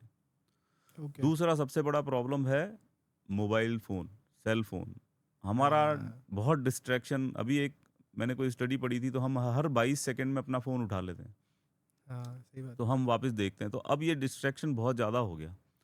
तो हम एक ऐसी ऐसी मशीन पे काम कर रहे हैं जो इंजरी पहुंचा सकती है, जिसमें हमारा हाथ जा सकता है, उसमें अगर हम मोबाइल से डिस्ट्रैक्ट होंगे तो हम अपने वर्क के टाइम पे, मोबाइल इंपॉर्टेंट है आज के तारीख में, वी कांट इग्नोर मोबाइल, है एग्ज़ैक्टली। ना, it's a necessary evil you can say. So we can't ignore, है ना, हमारे एग्ज़ैक्टली। सारे काम इसी पे, बैंक, पैसा, ये वो, फोटोग्राफ, आजकल मतलब इतना बिजनेस इसके ऊपर हो रहा है, इट्स अ तो we part can't of life. Ignore, it is the time for mobile. But then हम कोई ऐसा काम कर रहे हैं तो उस समय पे उसको स्विच ऑफ करके या साइलेंट पे करके हम उसको रख दें, और बाद में एक एक साथ उस चीज़ को देख लें। तीसरी चीज़ जो इम्पोर्टेंट है वो ये है कि हम औज़ारों का गलत इस्तेमाल, जैसे पेचकस जिस चीज़ के लिए बना है, हम पेचकस से कई बार कुछ और उखाड़ने की कोशिश करते हैं या कुछ करते हैं, तो वहाँ इंजरीज़ हो जाती हैं। या हाँ, हम पाने की जगह पेचकस यूज़ करते हैं, या पेचकस घिसा हुआ है, तो अपने जो औज़ार हैं वो बहुत इम्पोर्टेंट हैं। और जो फार्म इंजरीज़ होती हैं बच्चों में बहुत कॉमन है, क्योंकि हम क्या होता है, एक कुट्टी मशीन होती है हाँ, हाँ। जिसको सबसे बड़ा नोटोरियस चीज़ हम मानते हैं, क्योंकि हमारा सबसे बड़ा दुर्भाग्य हैंड सर्जरी में जो आते हैं वो कुट्टी मशीन इंजरी में आते हैं। कुट्टी मशीन एक चारा काटने वाली मशीन होती है गाँवों में, जो कि अमूमन ऐसे ही पड़ी रहती है। बच्चे क्या होता है, अब वो क्या है, मोटराइज़ भी आ गई। पहले वो हाथ से चलती थी तो इंजरीज़ थोड़ी कम होती थी। अब वो अच्छा, मोटराइज़्ड आ गई। तो एक बच्चा खेल रहा है और दूसरा बच्चे ने आके उसको बटन बटन को दबा दिया। दबा दिया, और एकदम से खच से, मतलब कई सारे ऐसे इंसिडेंट्स हैं कि हाथ बिल्कुल अलग होके गिर गया। बहुत कॉमनली ये इंजरीज़ आती हैं। तीसरी, थ्रेशर इंजरीज़। और जो 5वीं चीज़ है वो इम्पोर्टेंट है कि हम किसी न किसी इन्फ्लुएंस में नहीं हों, किसी ड्रग के या अल्कोहल के। ओके, अगर हम अल्कोहल या ड्रग के इन्फ्लुएंस में होते हैं तो हमारा सेंसेस पे उतना कंट्रोल नहीं होता है। तो सही हम बात है। ड्यूटी के वक़्त में कम से कम किसी भी चीज़ के इन्फ्लुएंस में नहीं हों। तो इन सब चीज़ों को अगर देखा जाए, वर्कर्स अगर ये ध्यान रखें, क्योंकि हाथ बहुत इम्पोर्टेंट है। ये एक्सटेंशन है बॉडी का, जो हमारा सही सारा बात काम है। हमें टच फ़ील कराता है, हमें सब कुछ हम एक कपड़ा भी देखते हैं तो इससे हमें इसी से पता लग फ़ील जाता करते है हैं, कि हाँ, सही है, गलत है, ये खराब है, कपड़ा अच्छा है। का क्या क्वालिटी, हम आँख बंद हाँ, कर लें तो भी हम बता सकते हैं कि क्या है। हम ये बता सकते हैं कि रुई है या पिन है सही या बात क्या है। तो प्रकृति ने हमें ऐसी नायाब चीज़ दी है, हमें लगता है हैंड, हम बहुत इग्नोर करते हैं अपने हैंड को। और अगर आप देखोगे तो आपकी जेसीबी वगैरह सब हैंड से इंस्पायर्ड हैं। हाँ, अगर आप उनके वर्क को देखो, आप जितनी भी चीज़ें हैं, वो सब हैंड के फंक्शंस, 6 फंक्शन होते हैं हैंड के, हुक है, ग्रिप है, क्लास्प है, ये सब जो है सारी मशीनरी जो है, बहुत सारी मशीनरी हैंड से इंस्पायर्ड है। सही तो बात है। Our hands are very important and foot and ankle again. Foot and hmm, ankle में क्रश इंजरीज होती है, कई बार पैर से चारे को धक्का दे रहे हैं और पैर अंदर चला गया, या रोड ट्रैफिक एक्सीडेंट में पैर पूरा कुचल जाता है। हाँ, तो हम प्रॉपर शू वेयर, प्रॉपर वगैरह सब कुछ पहने और बहुत ध्यान रखें कि हमारा एक्सीडेंट नहीं हो, ये नहीं हो। जितना प्रिकॉशन करें उतना अच्छा है। एग्ज़ैक्टली। तो ये जो डॉक्टर साहब आपने जो मुझे बताई, तो मैं कहूँगा कि इसको तो एक स्पेशली अलग के पॉइंट, अलग एक रील पॉइंट में काट के रखा जाए, क्योंकि ये बहुत सारे लोगों की लाइफ बहुत सेव सारे कर लोग सकता है। लाइफ से। क्योंकि मतलब मेजरली लोग इसी में रहते हैं, लोग ये कहते हैं ना, इंस्टाग्राम में लोग कहते हैं तो दुनिया इसमें इतना खो गया कि तेरे को रियल लाइफ का पता नहीं कि पड़ोस में से क्या निकल गया, पता ही नहीं होता है। तो ये तो बहुत बड़ी बात हो गई कि वो जब वर्किंग करते करते मोबाइल चला रहा है, तो हाथ क्या, मैं तो कुछ कभी कभी इंसान भी चले जाते हैं अंदर। मैं एक मैसेज और देना चाहूँगा कि हाँ। मैं बहुत सारी इंडस्ट्रीज़ में जाके अपना प्रेजेंटेशन देता हूँ और मैंने बिल्कुल लेमैन लैंग्वेज में हिंदी में प्रेजेंटेशन बना रखा है वर्कर्स के लिए। अच्छा। अगर कोई इंडस्ट्री वाले देख रहे हैं, ओनर्स, और क्योंकि क्या होता है अल्टीमेटली बियरिंग तो ओनर पे आती है।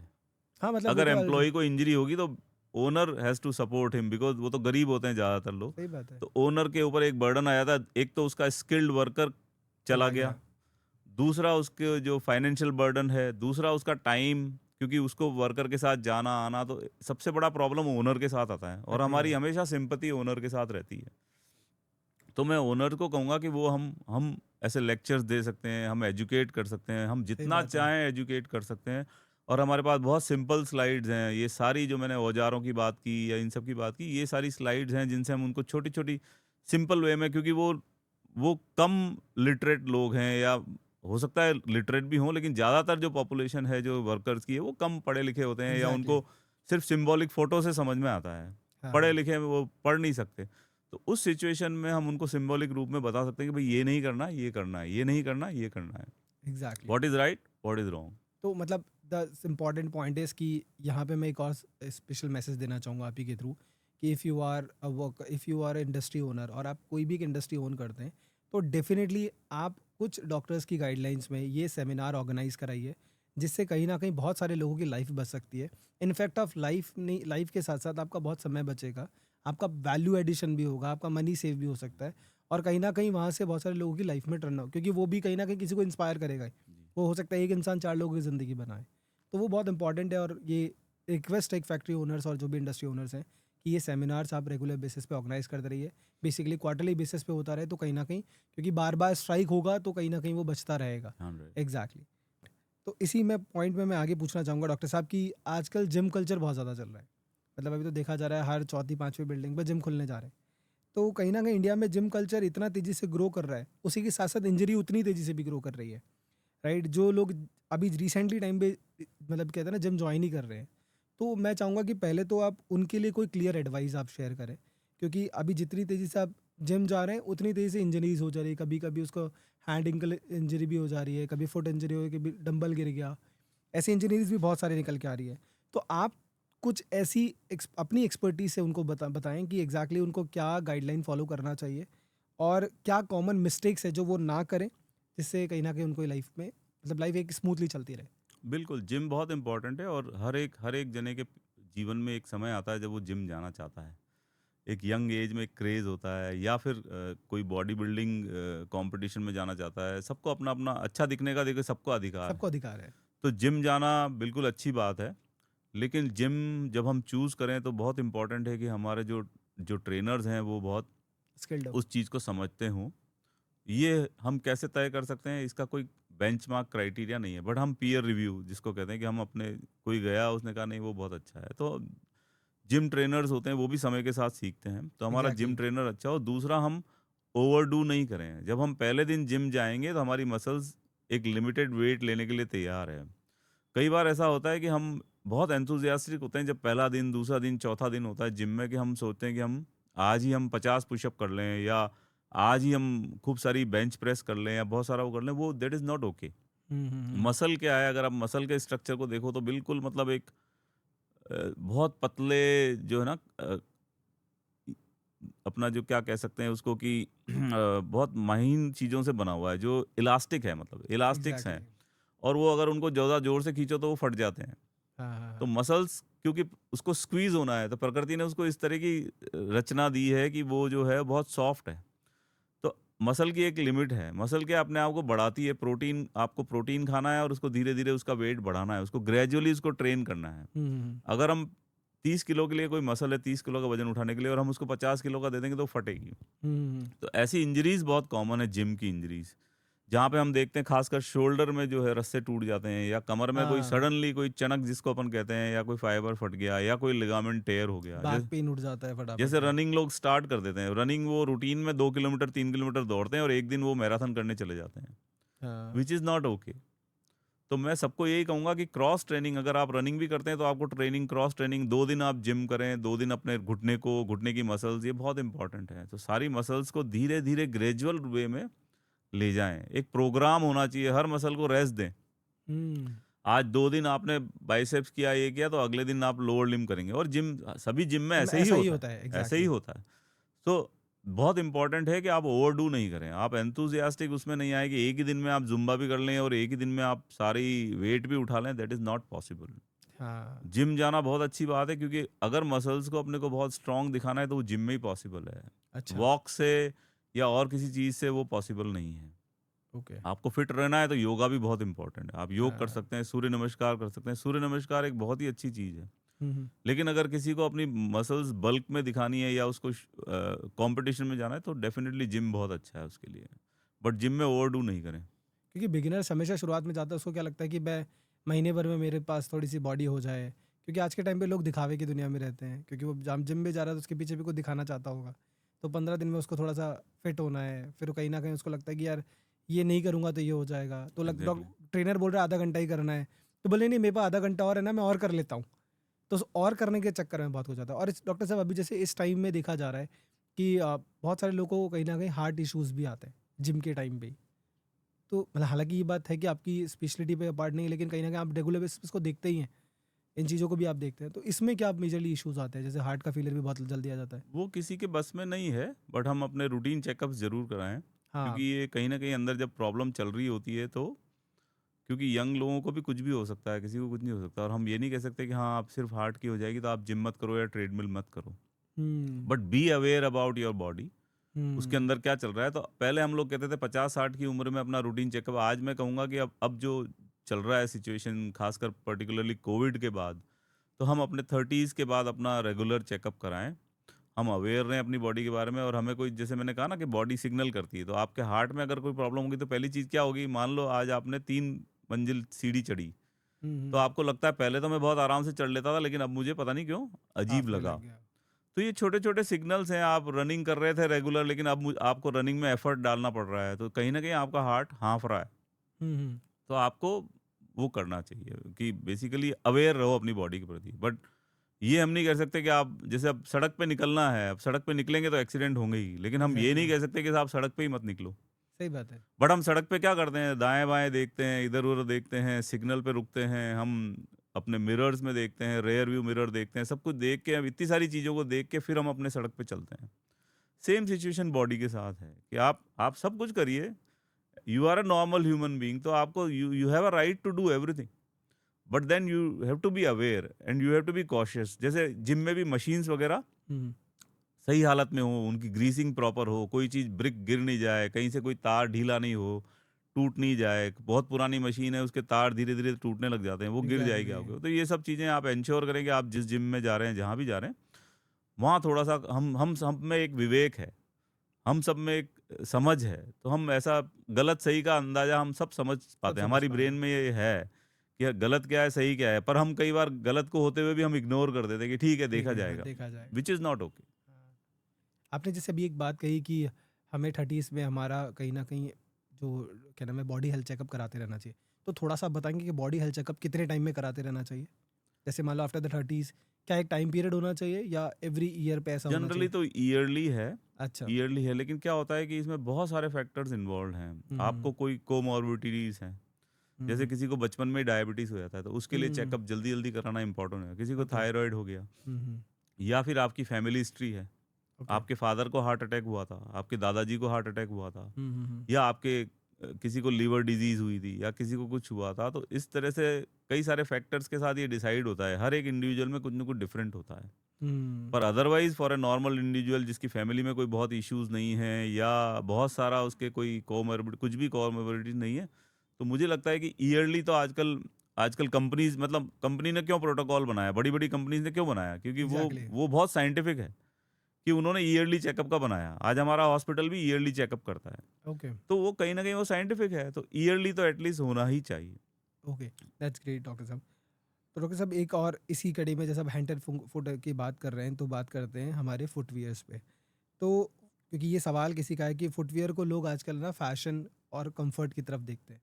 मेज मोर ओवर फैशन की तरफ ज़्यादा सही लोगों का बात है। झुकाव है, राइट? तो इसमें आप क्योंकि आप जो देखते हैं वो मेडिकल पर्सपेक्टिव से जी देखते हैं। जी। तो एक अच्छे शू की 3 इम्पोर्टेंट क्वालिटीज़ क्या होनी चाहिए बेसिकली वो जानना चाहूँगा?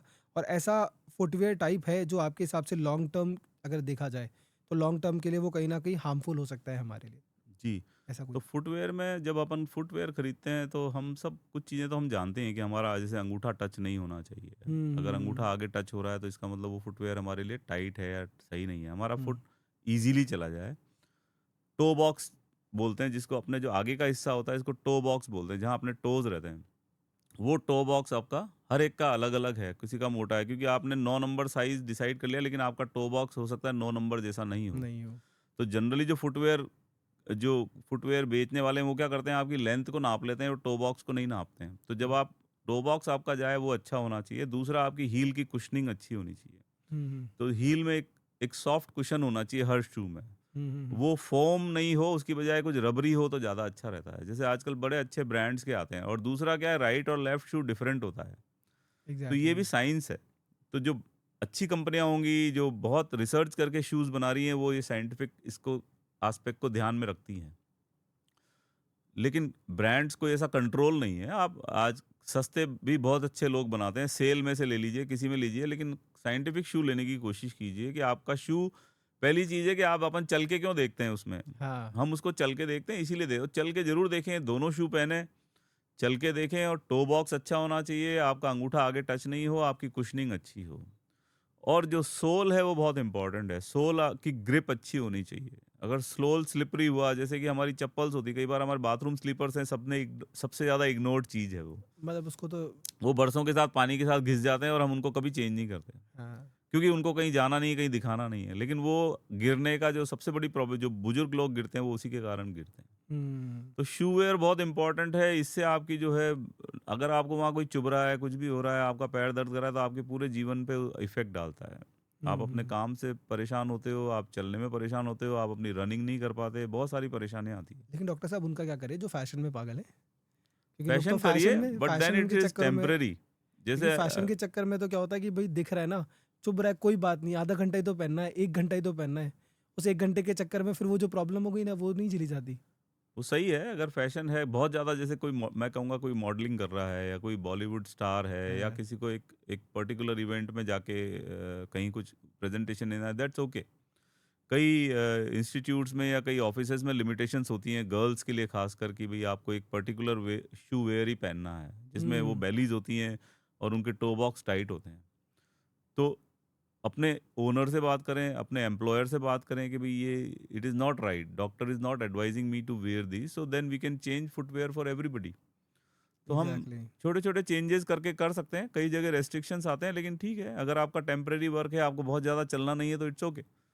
But then most of the time, और एक बहुत इंपॉर्टेंट मैसेज मैं देना चाहूँगा कि महिलाएं जो घर में रहती हैं, हुँ, हुँ, हुँ। उनका 70 to 80% टाइम घर में निकलता है, एग्ज़ैक्टली। और वो वहाँ पे शू वेयर नहीं पहनती हैं, कोई हुँ, चप्पल नहीं पहनती, कुछ नहीं करती। उनको पहनना चाहिए, भले आप अपने मंदिर की अलग रखो, आप अपनी किचन की अलग रखो, लेकिन आपको शू वेयर, कुशनिंग वाला शू वेयर होना चाहिए, जिसका कोई एंड पॉइंट नहीं हो। आप कैसे डिसाइड करोगे कौन सा लेना है? तो आपका रबर जैसा होना चाहिए फील। कई लोग क्या करते हैं, फोम लगा देते हैं और नीचे लकड़ी होती है, तो फिर वो हाँ। वापस हार्ड हो जाता है। तो आपका जो अच्छी ब्रांडेड कंपनी का है या कोई सा भी है, पर आपके रबरी फील आना चाहिए उसमें, एंड पॉइंट नहीं होना चाहिए। जब आप हील रखें तो ऐसा लगना चाहिए हाँ अभी भी मेरा एंड पॉइंट नहीं आया है। और हमेशा whenever your feet are on floor, you should wear shoe wear. ये प्लांटर फेशियाइटिस करके एक जो बीमारी होती है, वो हम शायद आगे बात करेंगे उसके बारे में, लेकिन वो इसी चीज़ का इसी को जन्म देती है। ये जो शू वियर है वो महिलाओं में बहुत कॉमन है और वो इसी प्लांटर fasciitis को जन्म देती है वो। और बहुत महिलाएँ ही बहुत परेशान रहती हैं उससे। एग्जैक्टली बहुत जी, मतलब इम्पोर्टेंट इंसाइट आपने यहाँ पे जी। दिया कि कहीं ना कहीं फीमेल हमेशा इस चीज़ से परेशान है और कहीं ना कहीं देखा जाता है कि जैसे बहुत सारी चीज़ें सुबह उठते टाइम उनके पाँव में जलन और ये फिर वो कहीं ना कहीं इसी चीज़ को एग्ज़ैक्टली। फेस भी करती है।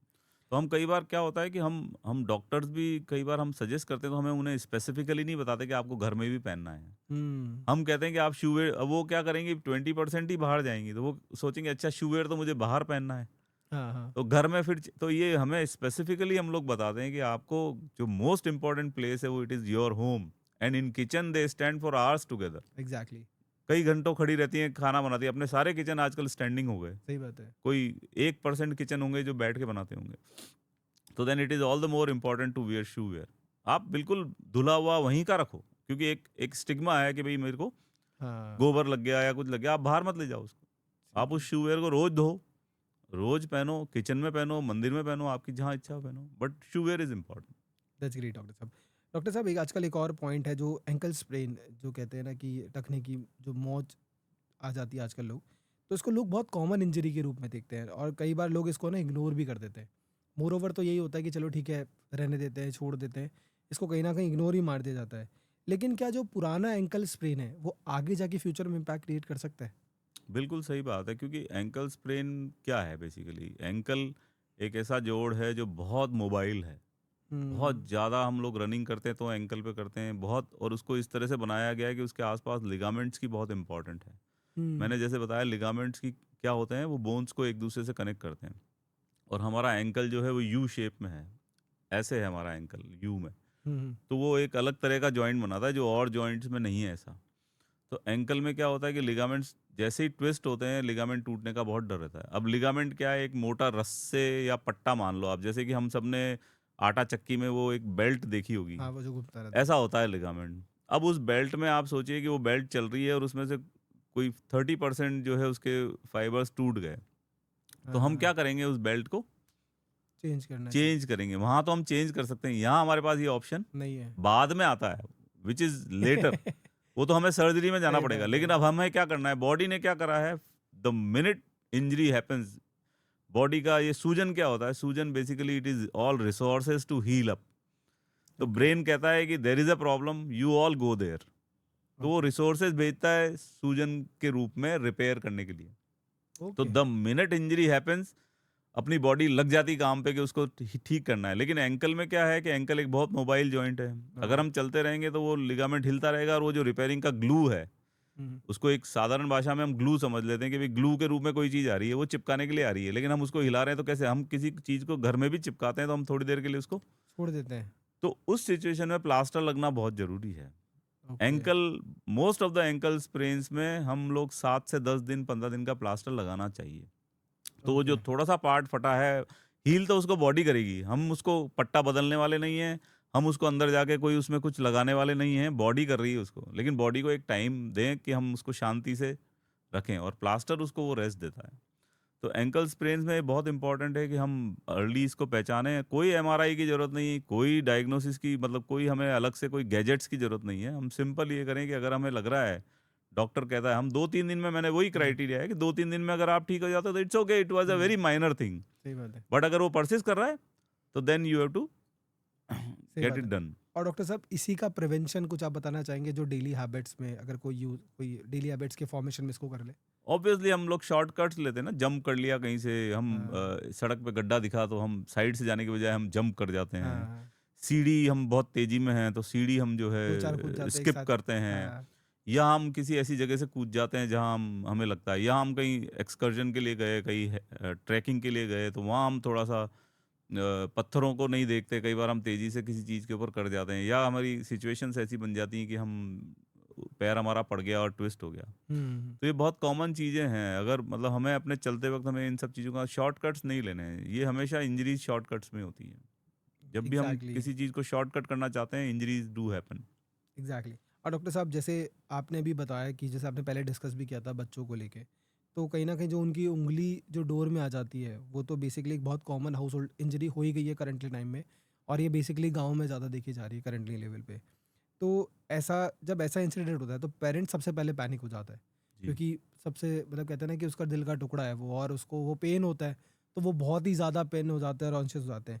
तो मैं जानना चाहूँगा कि ऐसी सिचुएशन में फर्स्ट 60 सेकंड में क्या स्टेप्स उसको फॉलो करने चाहिए, क्या एग्जैक्टली उसको करना चाहिए, और ऐसी कौन सी गलतियाँ अवॉइड करनी चाहिए जिससे इंजरी जो है वो वर्स ना हो उसकी, वो जी। क्या करना चाहिए? तो उस सिचुएशन में आपको जैसे सबसे पहली जो पैनिक सिचुएशन होती है, ब्लड देख के हम लोग सब डर जाते हैं। एग्जैक्टली वो तो हाँ, है तो ही। ब्लड देखेंगे तो हम उसको कोशिश करें कि हमारे पास हो सकता है हमारे पास कोई गॉज़ नहीं हो, हमारे पास कॉटन नहीं हो। हम्म, तो हम क्या करें, एक रुमाल है उसको बहते हुए अपना जो रूटीन वाटर होता है उसमें अच्छे से करके और उसको थोड़ी देर के लिए उसको दबा लें। अच्छा। रुमाल को गीला करके उसको दबा लें। अगर वो उँगली कटी नहीं है पूरी तो। अगर कोई उँगली पूरी कट गई है तो उस टुकड़े को सँभाल लें। उसको भी एक बार तो रूटीन वाटर में वॉश कर लें और उसको हम एक खाली पॉली बैग में रख के, और अगर हम अभी कहीं नहीं पहुँच पा रहे हैं तो आप उसको फ्रिज के दरवाजे में भी रख सकते हो। हम ओके। उसका टेम्परेचर हमें 4 से 8 डिग्री चाहिए होता है। हम उसको वापस जोड़ने के लिए वो ठंडा रहना बहुत ज़रूरी है। कोई भी चीज़ गर्म रहती है तो उसमें जो जोड़ने की जो क्षमता है वो कम होती जाती है। लेकिन फ्रीज़र में नहीं रखें। अच्छा, फ्रीज़र फ्रिज इज़ में नॉट रखें। अलाउड। फ्रिज के दरवाजे में रखें, जहाँ कम ठंडक होती है। दरवाज़ा क्यों कह रहे हैं? पीछे रख देंगे तो वहाँ भी ठंडक ज़्यादा हाँ होती हाँ है। हाँ। तो फ्रिज के दरवाजे में एक पॉली बैग में, घबराएँ नहीं, ऐसा कुछ नहीं है कि उँगली कट गई तो फ्रिज में कुछ सब्जियाँ खराब हो जाएगी या कुछ हो जाएगा, ऐसा कुछ नहीं है। उसको एक पॉली बैग में कवर किया तो उससे कोई अंदर इन्फेक्शन फैलने वाला कुछ नहीं। कई बार लोग सोचते हैं माँस का टुकड़ा है, क्यों फ्रिज एग्जैक्टली, में कोई रखें? इन्फेक्शन फैल जाएगा। तो वो बहुत इम्पोर्टेंट है। मैंने 1.5 दिन के बाद भी केस किया है, 36 आवर्स के बाद भी किया है, जब किसी ने समझदारी करते हुए उँगली को फ्रिज में रख दिया और वो 1.5 दिन बाद उनको मेरी अवेयरनेस हुई कि ये जोड़ सकते हैं इसको। तो जो फिंगर टिप से उँगली कट जाती है उसको फेंके नहीं। ये एक सबसे बड़ी प्रॉब्लम है कि लोग उसको वहीं छोड़ आते हैं कि साहब वो तो कट गई थी, वो तो वो तो कट गई खराब हो थी, गई हाँ, थी, खराब हो गई वो है। तो घास में गिर गई थी, वो तो मिक्सर में, कई बार लेडी मिक्सर इंजरीज होती हैं, मिक्सर में छोड़ देते हैं लोग। हुँ। मैंने कई ऐसे इंसिडेंसेस हुए हैं जो लोगों को वापस भेजा और उन उँगलियों को वापस मंगाया। क्योंकि जो ओरिजिनल टिश्यू है, अगर वो हमारे पास रहता है तो हम उससे कई सारी चीज़ें कर सकते हैं। लेकिन अगर एक बार उसको छोड़ दिया, तो फिर कहीं न कहीं हमें कॉम्प्रोमाइज़ करना पड़ेगा। तो उँगलियों को, कोई भी ऐसे टिश्यूज़ हो, कभी छोड़ के नहीं आएँ। वो हमारे ऊपर है कि हम उसको कितना यूज़ लेते हैं, नहीं लेते हैं, डिस्कार्ड करते हैं, वो हम डिसाइड करेंगे। जो एक्सपर्ट्स हैं वो डिसाइड करेंगे। तो that is very, very important कि फिंगर को और आराम से दबाएँ, कोई पैनिक करने की ज़रूरत नहीं। कोई भी ब्लड है उसको 5 मिनट लगते हैं रुकने में, एंड 5 अच्छा, मिनट एक बहुत लंबा समय है। सही बात है। कहने को 5 मिनट है लेकिन समय बहुत लंबा है, तो हम में इतना धैर्य नहीं होता। हम क्या करते हैं, उसको उठा के फिर से देखने की कोशिश करते आगे हैं। रुका कि नहीं जैसे ही रुका? आप देखोगे वो ज़ीरो हो गया, फिर से 5 मिनट चाहिए उसको। अच्छा, बॉडी के ऐसे बढ़िया मैकेनिज़्म है कि वो 5 मिनट में कोई भी ब्लीडिंग को रोक देता है। Only thing is till that time you have to apply a little pressure with some saline, some water, ताकि वो ओके, सॉफ्ट रहे और आप एक हल्का-सा, होता है ना, अपन जैसे हाथ मिलाते हैं, कैसे मिलाते हैं? हम हाँ, उसका हाथ भींचते नहीं हैं। हम हाँ, एक बहुत जेंटल सॉफ्टली प्रेशर, हैंडल लेते हैं। हाँ, बहुत सॉफ्ट भी नहीं, लेकिन हाँ, एक जेंटल, एग्ज़ैक्टली, जेंटल तो प्रेशर होता है। जेंटल प्रेशर जैसा देते हैं वैसे ही हम दबाव बना के रखें तो सा एवरी ब्लीड, हमारे भाषा में कहते हैं कि every bleeding eventually stops. Okay, तो इसलिए क्या है कि ब्लीडिंग से डरे नहीं, पर 5 मिनट का सस्टेन्ड प्रेशर बना के रखें। That is very, very important. Panic नहीं करना है। ब्लड देख के लोग पैनिक हो जाते हैं, बेहोश हो जाते हैं, मदर्स बेहोश हो जाती है, which is very, very natural, but हाँ। Then shouldn't panic. डॉक्टर साहब, एक और इंजरी या एक और बीमारी जो हमेशा चलती रहती है, जो लोग आप क्योंकि आप तो इसमें हमेशा रहते हैं, दैट इज़ प्लांटर fasciitis। तो इसमें जब सुबह उठता है आदमी तो उसका फर्स्ट स्टेप लेना बहुत थोड़ा-सा मुश्किल हो जाता है, उसको बहुत पेन होता है उसमें एग्ज़ैक्टली। फर्स्ट पेन में। तो और आजकल अर्बन लाइफ़स्टाइल को अगर देखते बात बात करें तो ये बहुत ज़्यादा कॉमन हो चुका है। तो क्या मेजॉरिटी केसेज़ ऐसे हैं जिनको बिना सर्जरी के क्या इनको मैनेज किया जा सकता है? और अगर जो पेशेंट 2-3 साल से पेन सफ़र कर रहा है, या उसने फिज़ियोथेरेपी करा लिया, या उसने कहीं न कहीं इंजेक्शंस ले लिए और वो सब कुछ ये ट्राई कर चुका है आपके पास, तो उसके लिए आपका क्या ट्रीटमेंट अप्रोच रहता है? जी, प्लांटर फेशियाटिस देखिए, इसमें बहुत रेयरली सर्जरी की ज़रूरत पड़ती अच्छा, है। मतलब इट इज़ अ ऐसा कुछ। सिंपल प्रॉब्लम, जिसमें क्या होता है कि हम, जैसे हम कहीं चल रहे हैं, हम लोग कहीं घूमने गए, कहीं पत्थर, शार्प पत्थर था, या कहीं पाइप पे अपना पैर थोड़ी देर रह गया, या महिलाएँ जो लगातार खड़ी रहती हैं, तो उनकी एड़ी की जो झिल्ली होती है, हुँ, हुँ। एड़ी जो अपना फुट है, इसमें बहुत सारी मांसपेशियाँ हैं। हुँ, हुँ, हुँ। 4 लेयर मांसपेशियों की रहती है और अपना वज़न सारा का सारा फुट पे आ रहा है। तो प्रकृति ने उनको बचाने के लिए एक बुकरम, जिसको अपन कहते हैं आम भाषा में बुकरम जैसा एक पट्टा दिया है, ओके, जिसको बोलते हैं प्लांटर फेशिया। हमारी ओके, भाषा में टेक्निकल टर्म है प्लांटर फेशिया। ये आप ये समझिए कि एक मोटा पट्टा है। वो एड़ी से लेके और आगे टोज़ पे जुड़ा रहता है। तो वो पट्टा एक स्ट्रेच चीज़ है, जो अपनी मसल्स को नीचे के दबाव से खराब होने से बचाता है। ओके। तो उस पट्टे में क्या होता है कि वो एड़ी पे लगातार खड़े हुए उस पट्टे में सूजन आ जाता है, इसलिए प्लांटर फेशिया से वो हो जाता है प्लांटर फेशियाइटिस। Itis okay. मतलब इन्फ्लेमेशन यानी कि इन्फ्लेमेशन। सूजन आना। तो प्लांटर फेशिया में प्लांटर फेशियाइटिस हो गया। अब हमें क्या करना है, उसको रेस्ट देना है।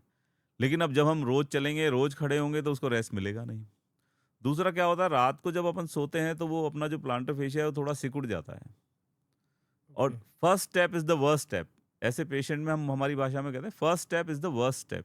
यानी कि जब पहला पैर रखोगे तो आप क्या करोगे, एकदम से उस प्लांटर फेशिया को स्ट्रेच करोगे। हाँ। तो स्ट्रेच होते ही वो और इरिटेट हो जाता है कि वो जबरदस्त पेन, क्योंकि रात में सोए तो अपना दर्द एकदम खत्म हो गया। हुँ, हुँ। सुबह उठते ही आपने उसको इरिटेट कर दिया और वो एकदम फिर से बहुत जबरदस्त दर्द करेगा। तो उसके लिए जो सबसे अच्छा तरीका है कि आप 5-10 बार अपने पंजे को पहले उतरने से पहले, पलंग से नीचे आने के पहले उसको स्ट्रेच कर लें। तो ओके। इससे वो प्लांटर फेशिया थोड़ा-सा रिलैक्स हो जाता है और फिर जब आप पैर रखेंगे तो फिर उतना प्रॉब्लम नहीं आएगा। और फिर इसमें वही शू वियर इम्पोर्टेंट है, शू वियर सबसे इम्पोर्टेंट है कि उसको रेस्ट देना है। अब रेस्ट कैसे देंगे? आप या तो खड़े मत होइए ज़्यादा देर, अपना मोड ऑफ वर्किंग चेंज कर लीजिए, हुँ। मॉडिफिकेशन ऑफ एक्टिविटी कर लीजिए, हुँ, हुँ, है हुँ, ना? हुँ। जैसे कि आप ऊँचे स्टूल पे रोटी बना लीजिए, हुँ, हुँ, हुँ। या आप 10 मिनट के बाद 2 रोटी बनाई, 3 रोटी के बाद ब्रेक लेके वापस अपने चेयर पे बैठ गए थोड़ी देर। या तो मॉडिफिकेशन ऑफ एक्टिविटी करिए, दूसरा अपना शू वेयर कुशनिंग हो जाएगी तो उससे भी उसको रेस्ट मिलेगा। कुछ मेडिसिन्स होती हैं, कुछ ऑयल्स वगैरह होते हैं, वो भी आप लगा सकते हैं, अगर जल्दी रिकवरी चाहिए आपको तो। ओके। पर ये क्या है, एक साइकिल बन जाती है। जब ये होता है तो आपको वो किसी को लगता है तो मेरे को बरसों में नहीं हुआ, मैं तो खड़ी तो कितने 20 साल साल से से हो खड़े रही हूँ। हाँ। बट एक एक एक इनिशिएटिंग होती है, कोई ना कोई चीज़ से वो चालू होता है और फिर वो क्या है कि वो साइकिल चलती रहती है, विशियस सही साइकिल है बात है। वो, it keeps on going on. सही तो बात है। आपको उस साइकिल को ब्रेक करना है, फिर वापस आप नॉर्मल हो जाओगे।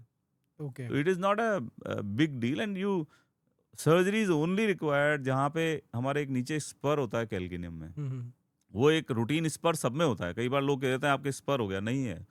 वो सबके होता है फ्लैट सा, लेकिन वो कई बार एकदम पॉइंटेड नुकीली कील जैसा बन जाता है।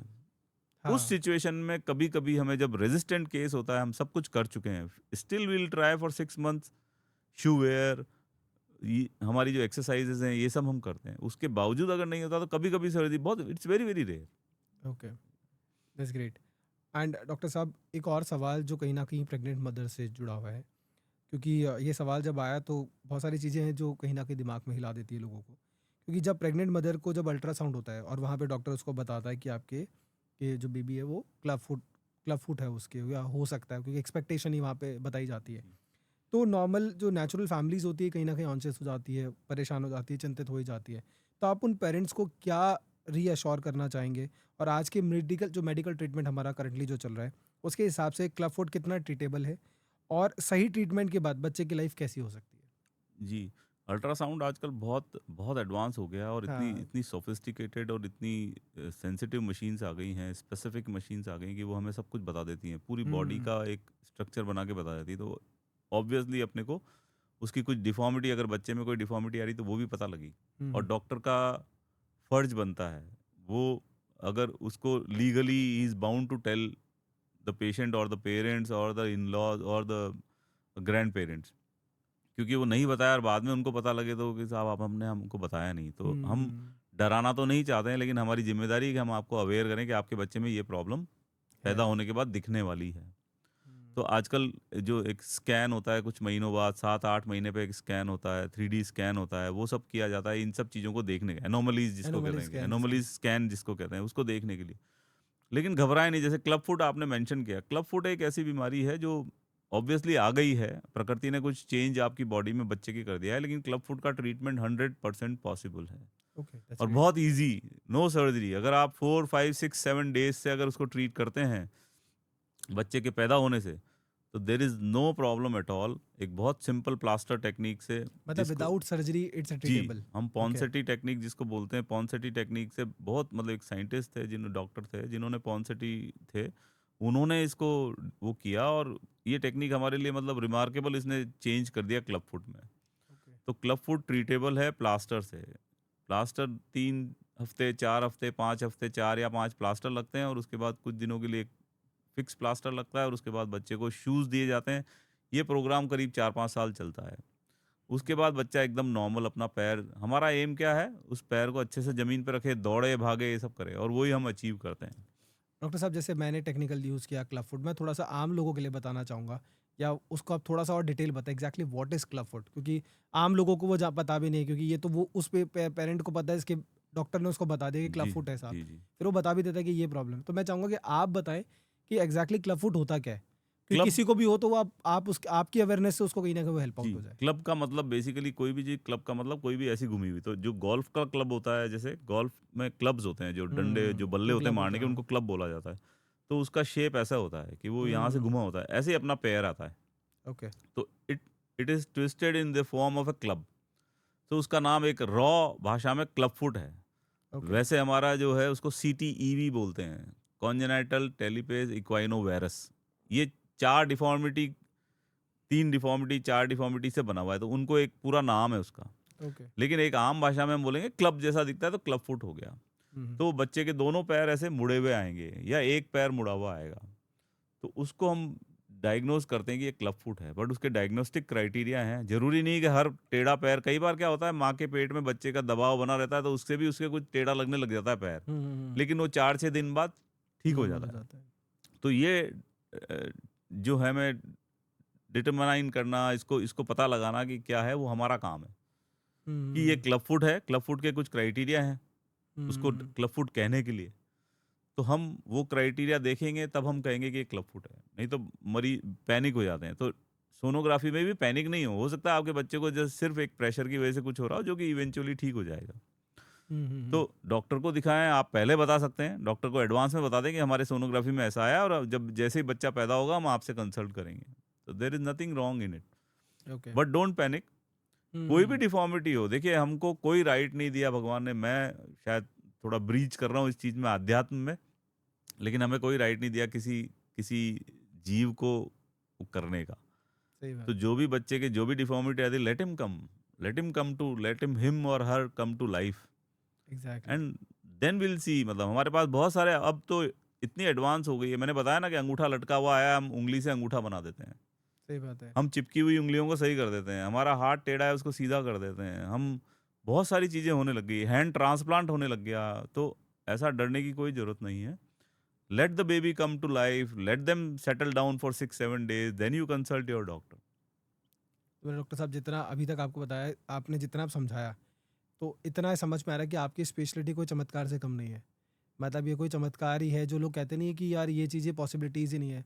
क्योंकि कहते हैं ना कि जन्म जाता है, अब उसको हम यूँ ही बोलते हैं यार जन्म जाता है, भगवान का शायद यही दिया हुआ होगा, हम उसी के साथ कंटिन्यू करना चाहते हैं। लेकिन आप उस चीज़ में आके उसको कहीं न कहीं एक नॉर्मल लाइफ़ दे पा रहे हो।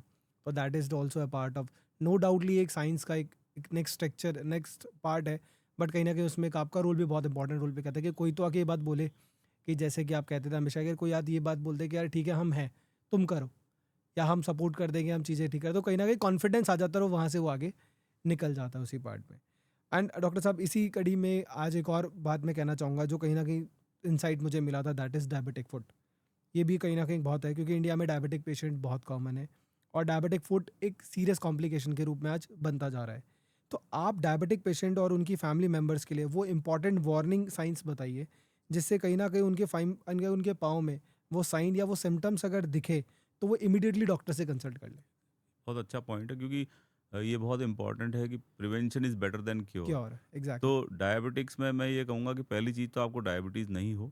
अगर आपकी फैमिली हिस्ट्री है या वो है, तो आप अपने खान-पान का ध्यान रखें। डायबिटीज़ एक ऐसी बीमारी है जो सब जगह नुकसान करती है। चीनी है, चीनी पहुँच के हर जगह खराब करती है। आपकी आइज़ हो, आपके किडनीज़ हों, आपका सारा सिस्टम गड़बड़ करती है। तो डायबिटीज़ हुँ। नहीं होनी चाहिए, लेकिन अगर हो गई, तो फिर हम उसको कंट्रोल में रखें। पहला चीज़ तो हम अपना जो भी टेस्ट वगैरह हैं, जो भी एंडोक्राइनोलॉजिस्ट हैं या जो भी एक्सपर्ट्स हैं, उनसे मिलें।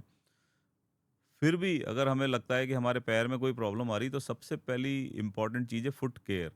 मैं हर मरीज़ को ये कहता हूँ कि अपने पैर के पंजे को रोज़ एक बार अच्छे से देखो। ओके। आपकी बॉडी, मैंने बार-बार मैं कह रहा हूँ कि वो सिग्नल्स साइंस देती देती है। है, हम उस हाँ। सिग्नल को इग्नोर करते हैं, तो क्या होगा, मैं सबको कहता हूँ, जो ऐसे पेशेंट्स होते हैं जिनके जो थोड़ी-सी प्रॉब्लम लेके आते हैं, मैं उनको कहता हूँ कि एक शीशा अपने बाथरूम के बाहर या अपनी जो अपन चेंजिंग रूम होता है, जहाँ भी होता है अपनी, उसमें एक शीशा लगाइए ज़मीन पे, और उसमें हुँ। अपने पंजे को अच्छे से देखिए। क्योंकि कई बार हम घुमा के मोटापा होता है, डायबिटीज़ के साथ कई बार बहुत सारी प्रॉब्लम होती है, तो हम अपने पंजे को घुमा के नहीं देख सकते। हुँ, एक फिट आदमी तो देख सकता है, लेकिन कई बार एक मोटा आदमी नहीं देख सकता, हुँ, या हुँ। ओबेसिटी है या एज है, वो अपने पैर को नहीं घुमा पाता। तो एक शीशा रखिए, और अगर आपको लगता है कहीं भी हल्की सी रेडनेस है, अच्छा। कहीं भी कुछ ऐसा एब्नॉर्मल है जो दूसरे पैर, दोनों पैरों को कंपेयर करिए, अगर आपको हुँ, लग रहा हुँ, है कि कोई ऐसी चीज़ है, तो उसको इग्नोर नहीं करें। दूसरी चीज़, पेन तो है ही। अगर हुँ, आपको पेन हो रहा है, definitely there is a problem. दूसरा, आपके जो कोई कट लग जाता है, उसको बहुत अच्छे से ट्रीट करें, इग्नोर नहीं करें कि यार कट लग गया, भर जाएगा अपने आप। अगर वो बढ़ गया, तो नासूर बन के और आपके पैर को, हमें अनफॉर्चुनेटली कई बार पैर काटने पड़ते हैं, जो कि वेरी वेरी अनफॉर्चुनेट। और एक बार आपकी टिश्यूज़ अगर ख़राब हो जाती, सड़ जाती, तो उनको वापस से नॉर्मल बनाना बहुत डिफ़िकल्ट हो जाता है। तो इसमें तो मैं यही कहूँगा कि prevention is better than cure, rather right. देन आप बाद में उसके लिए चेतें। और कई बार हम अपनी शुगर में इग्नोर करते रहते हैं कि ठीक है, ये तो देखा जाएगा, पैर में तो सबके ही होता है। हाँ। ऐसा नहीं है, पैर, हाथ, ये सब बहुत इम्पोर्टेंट है। नेचर ने जो भी दिया है, वो एक ही बार आपको मिला है। सही बात है। हम कितना भी, हम साइंस बढ़ जाए, कितनी भी हम एडवांस हो जाएँ, लेकिन हम नेचर को कभी चैलेंज नहीं कर पाएँगे। सही बात है। तो जो नेचर ने दिया है, वो एक एक बहुत नायाब चीज़ है, और नेचर को कभी चैलेंज नहीं करें। नेचर ने जो दिया है, उसको सँभाल के रखें। सही बात है, हमारी उसकी बॉडी में केयर करें। सारे सिस्टम्स हैं, बैकअप्स हैं, लेकिन हमारे पास बैकअप यूज़ करने की ज़रूरत नहीं पड़े, हम कोशिश करें। बॉडी बहुत कोशिश करती है बैकअप्स देने की, हर एक चीज़ का बैकअप है बॉडी में। हुँ, हुँ। लेकिन फिर भी हम उसको फ़ेल करते रहते हैं, और फ़ेल करते रहते हैं, फिर एक एक समय पे बॉडी कहती है कि ठीक है, आप अपनी मर्ज़ी कर लो अब। तो कर लो जो करना तो है वो फिर ठीक अब, नहीं फिर है। मैं करूँगी जो हाँ, होगा। डन। एंड डॉक्टर साहब एक पॉइंट और हमेशा एक आ रहा है कि जो मैं बात कह रहा था, आपने भी एक पॉइंट भी रखा कि जैसे बच्चों की वो उँगली वाला पार्ट, इसी में थोड़ा-सा मैं आगे लेके जाना चाह रहा हूँ कि जैसे फार्म फैक्ट्री या रोड एक्सीडेंट कभी हो जाता है, तो कहीं न कहीं हाथ और पाँव में क्रश इंजरी हो जाती है, राइट? तो बेसिकली होता ये है कि उसको हॉस्पिटल कई बार 1-2 घंटा उससे बहुत दूर है। तो इस टाइम में जो पेशेंट्स के साथ जो मौजूद लोग हैं, उनको क्या करना चाहिए? बिल्कुल। फर्स्ट एड किट के लेवल पे कौन से स्टेप्स इंपॉर्टेंट है वो हमें आप थोड़ा-सा बताएँ? और वो कौन सी मिस्टेक्स है जो लोग पैनिक में कर देते हैं जिससे लिम्ब सेव करने की जो पॉसिबिलिटीज़ है वो अफेक्ट हो वो जाती है? फैक्टर है। ये बहुत इंपॉर्टेंट क्वेश्चन है, क्योंकि ये अवेयरनेस होना बहुत ज़रूरी है। पहली चीज़ तो, अगर कोई शरीर से बिल्कुल अलग हो गया भाग, हुँ, तो मैंने बताया कि उसको एक बार पानी से धो लें। ओके, क्योंकि खेत में कई बार मिट्टी लग जाती जैसे है। हम लोग अभी, जैसे गेहूँ कटता है, ज्वार कटता है, तो कई बार हमें ज्वार की बालियाँ, कचरा, मिट्टी, कई बार मोटरसाइकिल इंजरी हुई तो ग्रीस, तो एक बार उसको अच्छे से वॉश कर लें, तो कि मोटे-मोटे तौर पे आपने उसको काफ़ी चीज़ें कम कर दी, गंदगी कम कर दी, इन्फेक्शन हुँ, के चांसेस कम कर दिए। हुँ, उस पार्ट को एक खाली थैली में रख के, और फिर उसको एक आइस बॉक्स में बर्फ में रख के ला सकते हैं। डायरेक्ट आइस पे नहीं रखना है, अच्छा, उसको लाना। दूसरा, जो शरीर से जुड़ा हुआ भाग, जहाँ से कटा हुआ है, जहाँ ब्लीड कर रहा है, उस जगह पे उसको भी पानी से वॉश करके, और उसमें जैसे रुमाल, आपके पास कोई बैंडेज अवेलेबल नहीं है, आपके पास कोई क्लिनिक नहीं है, तो क्लिनिक है जब, तो वेट टिश्यू लगा सकते हैं, उस पे एक कम हल्का कंप्रेशन बाँध सकते हैं। जो सबसे बड़ी गलती इवन हमारे डॉक्टर कलीग्स या जो हमारे नर्सिंग कलीग्स हैं, वो करते हैं कि हम वो ब्लीड करते हुए दिखती है। इवन मैंने अभी कल ही एक केस किया, तो उन्होंने उसकी जो आर्टरी कट गई थी, यहाँ से जो हुँ, मेन हुँ, धमनी होती है, वो कट गई थी। तो उन्होंने उसके दोनों एंड को अच्छे से मोटे से उस धागे से बांध दिया। मेरे लिए वो प्रॉब्लम हो गया, क्योंकि वो आर्टरी छोटी हो गई, और उसको लेंथ को मेंटेन करना, फिर हमें ग्राफ्ट करना पड़ता है, जो कि एक कॉम्प्रोमाइज सिचुएशन है। अच्छा, तो किसी मैंने कहा ना, इवेंचुअली ऑल ब्लीडिंग स्टॉप्स। तो विदिन आप अ 5 5 मिनट्स। मिनट धैर्य के साथ प्रेशर बना के रखें। प्रेशर बना लें, नहीं तो अपने अंगूठे से दबा लें, कुछ फ़र्क नहीं पड़ेगा उसमें। डायरेक्ट दबा लें, जहाँ आपको लग रहा है यहाँ ज़ोर से आ रहा है, वहाँ ज़ोर से अंगूठा रख दें, कुछ नहीं होने वाला है। और बॉडी की हीलिंग इतनी अच्छी है, मैं कहता हूँ नेचर ने ऐसा सिस्टम बना रखा है कि 5 मिनट में वो उसको बंद कर देती है। ओके, तो अपनी बॉडी का जो सिस्टम है, वो को 5 मिनट इसलिए दिया गया कि अगर 5 मिनट ही होता, कम टाइम होता, तो अपने हर जगह ब्लड रुक जाता, जो कि सही नहीं, बात है, सही नहीं है। सही नहीं है। तो 5 मिनट का समय बॉडी ने इसलिए दिया कि अगर कुछ और है तो ठीक है, नहीं तो फिर मैं करता हूँ। तो 5 मिनट में रिसोर्सेज़ आते हैं, और वो उसको बंद कर देते हैं। वहाँ पे क्लॉट बन जाता है। क्लॉट बनना भी अपने आप में एक शरीर की प्रक्रिया है, ब्लड को रोकने की। हुँ, हम कहते हैं क्लॉट बन गया, लेकिन क्लॉट एक इंजरी के बाद बनता है। एग्ज़ैक्टली। तो क्लॉट बनना कई बार घातक भी हो जाता है, लेकिन है उस सेव करने के लिए। तो उस क्लॉट बनने के समय को 5 से 6 मिनट अपने को वेट करना चाहिए, धैर्य हुँ, रखना चाहिए, हुँ, पैनिक नहीं करें। दूसरा इम्पोर्टेंट चीज़ है कि उसको कुछ खाने-पीने के लिए नहीं दें, क्योंकि अब हम हॉस्पिटल में जा रहे हैं, वहाँ कोई ना कोई ऑपरेशन ज़रूर होगा अगर कट गया है तो। सही बात है। भले ही वो टाँके लगाने का हो, भले ही वो अंदर कुछ मेजर रिपेयर करने का हो, भले ही हड्डी को जोड़ने का हो, तो उसको खाने-पीने के लिए नहीं दें। हुँ, और आस-पास की जो भी क्लिनिक वगैरह हो, वहाँ से कोई ना कोई आईवी फ्लूइड चला रहे हैं, तो उससे क्या है अपने शरीर की पूर्ति हो सकती है। उसमें ये देखें कि भाई ओके। डायबिटिक है तो फ्लूइड उसी अकॉर्डिंग होना चाहिए। अच्छा। और जो जिस हॉस्पिटल में अपने को जाना है वहाँ पे पहले इन्फॉर्म कर दें कि ऐसी सिचुएशन बन गई है। फ़ोटोग्राफ्स आजकल व्हाट्सऐप बहुत ईज़ी हो गया। जी, हम जी। लोग 70 टू 80% पेशेंट के हमें पहले से एडवांस में फ़ोटोग्राफ्स मिल जाते हैं और हम 80-90% असेस कर लेते हैं कि हमें क्या करना है, हमें क्या तैयारी रखनी है। सही बात है। हम लोग ग्रीन कॉरिडोर बनाते हैं आजकल, जब पूरा हाथ कटा हुआ होता है तो हम एक ग्रीन कॉरिडोर बना देते हैं, मरीज के चलने से लेके हमारे हॉस्पिटल के ओटी में जाने तक। That's great. तो उस सिचुएशन में क्या होता है, जैसे मान लो कटा हुआ भाग है, हाँ, हाँ। तो मरीज आएगा, मरीज तो इन्वेस्टिगेट होगा, लेकिन हम कटे हुए भाग को लेके एक हमारी टीम का मेंबर जाके ओटी में उसको काम चालू कर देता है। तो टाइम ओके। सेव होता है। तो ये ग्रीन कॉरिडोर उसमें हेल्प करता है। जब तक मरीज, और इन्वेस्टिगेशन भी हम इतनी तैयार रखते हैं कि फटाफट हम लोग 15 से 20 मिनट में सारी इन्वेस्टिगेशन करके मरीज को ऑपरेशन थिएटर में ले लेते हैं। तो ये बहुत इंपॉर्टेंट है, टाइम की बहुत इंपॉर्टेंस है। और एक बहुत क्वेश्चन आता है कि साहब कितनी देर, हुँ, हुँ, कटा हुआ हुँ। भाग कितनी देर में जुड़ जाएगा? तो मैं ये कहूँगा कि जैसे शोल्डर से आप फिंगर्स की तरफ चलेंगे तो शोल्डर में टाइम बहुत कम है। जितनी मांसपेशियाँ होंगी उतना ही लाइफ को रिस्क रहता है वापस से जोड़ने में। हुँ, हुँ, हुँ। क्योंकि मांसपेशियाँ कुछ ऐसी चीज़ बना देती हैं कटने के बाद कि वो शरीर में जाएगा तो नुकसान करेगा, किडनी शट डाउन कर देगा, हुँ, हुँ, हुँ। है ना? तो इसको बोलते हैं रीपरफ्यूजन इंजरी। तो शोल्डर में जैसे हम मान लें कि यहाँ अगर कटा है तो उसमें हमारे पास टोटल 4 घंटे हैं कटने से लेके और खून का दौरा जुड़ने तक। यानी कि उसमें आप निकल भी गए, हॉस्पिटल भी पहुँच गए और आपका ऑपरेशन भी चालू हो गया और आपकी खून की नली जुड़ गई। ये इतना सा समय आपके पास है। जैसे-जैसे आप नीचे जाएँगे, जैसे बच्चों में यहाँ 10 घंटे में भी किए हुए हैं हमने। अच्छा। और उँगली को हम 17-18 घंटे में, मैंने 1.5 दिन भी किया हुआ है, लेकिन मैं 1.5 दिन कहूँगा नहीं क्योंकि वो एक रेयर सिचुएशन थी। पर हम 16, 17, 18 घंटे में उँगली को जोड़ सकते हैं। हुँ, हुँ। जितनी, क्योंकि यहाँ आके मांसपेशियाँ खत्म हो जाती हैं। हुँ, यहाँ हुँ। सिर्फ़ टेंडन्स और वो हैं। तो जितनी मसल्स होंगी उतनी रिपरफ्यूजन, और हम क्योंकि लाइफ़ का रिस्क नहीं ले सकते। सही हाथ बात तो है। कट गया लेकिन अब मरीज़ को हम लाइफ़ के रिस्क में नहीं डाल सकते। सही बात है। हमने तो ठीक है, अगर हमने 18 घंटे बाद जोड़ने की कोशिश की यहाँ से हाथ को, हो सकता है वो जुड़ जाए, ब्लड तो चालू हो जाए, लेकिन ब्लड के साथ जो गंदगी जाएगी वो शरीर को कहीं न शट कहीं डाउन कर डैमेज सकती कर है और सकती है। लाइफ में रिस्क हो सकती है। इसको रीपरफ्यूजन इंजरी को बहुत ध्यान में रखना होता है। तो ये छोटे-छोटे पॉइंट्स हैं, वेट रखें टिश्यू को, ट्रांसपोर्ट जैसे मैंने बताया बर्फ़ के उसमें करें, और पैनिक नहीं करें क्योंकि पैनिक से बॉडी में बहुत सारी चीज़ें और जनरेट होती है और वो हुँ। इंजरी को और ख़राब करती हैं। सही बात है। तो लेकिन डॉक्टर पैनिक साहब नहीं करें। इस टाइम पे लोग पैनिक हो ही जाते हैं। अमूमन बेसिस पे आम जनता को देखो जैसे खून दिखता है तो पैनिक में चला जाता है। जैसे आपने कहा कि उसको कहीं न कहीं एक जैसे आइस बॉक्स में उसको रख के लेके जाएँ या फिर कुछ भी। क्योंकि सम ऑफ द टाइम होता है कि जैसे गाँव वाले एरिया में ट्रैवल कर रहा है तो आइस बॉक्स वाली सुविधा भी नहीं हो पाती है। उस केस में क्या कर सकते हैं? जैसे मान लो आइस बॉक्स भी नहीं मिला उसको।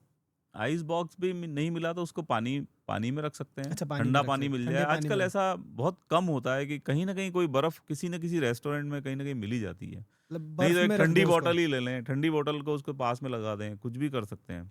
और जैसा कि आपने कहा ना दीपक जी कि जो है हमारे हम क्या करें, हम कैसे पहुँचे, क्या करें? तो कहीं न कहीं जो है सब रिसोर्सेज़ होते हैं, पैनिक नहीं करें।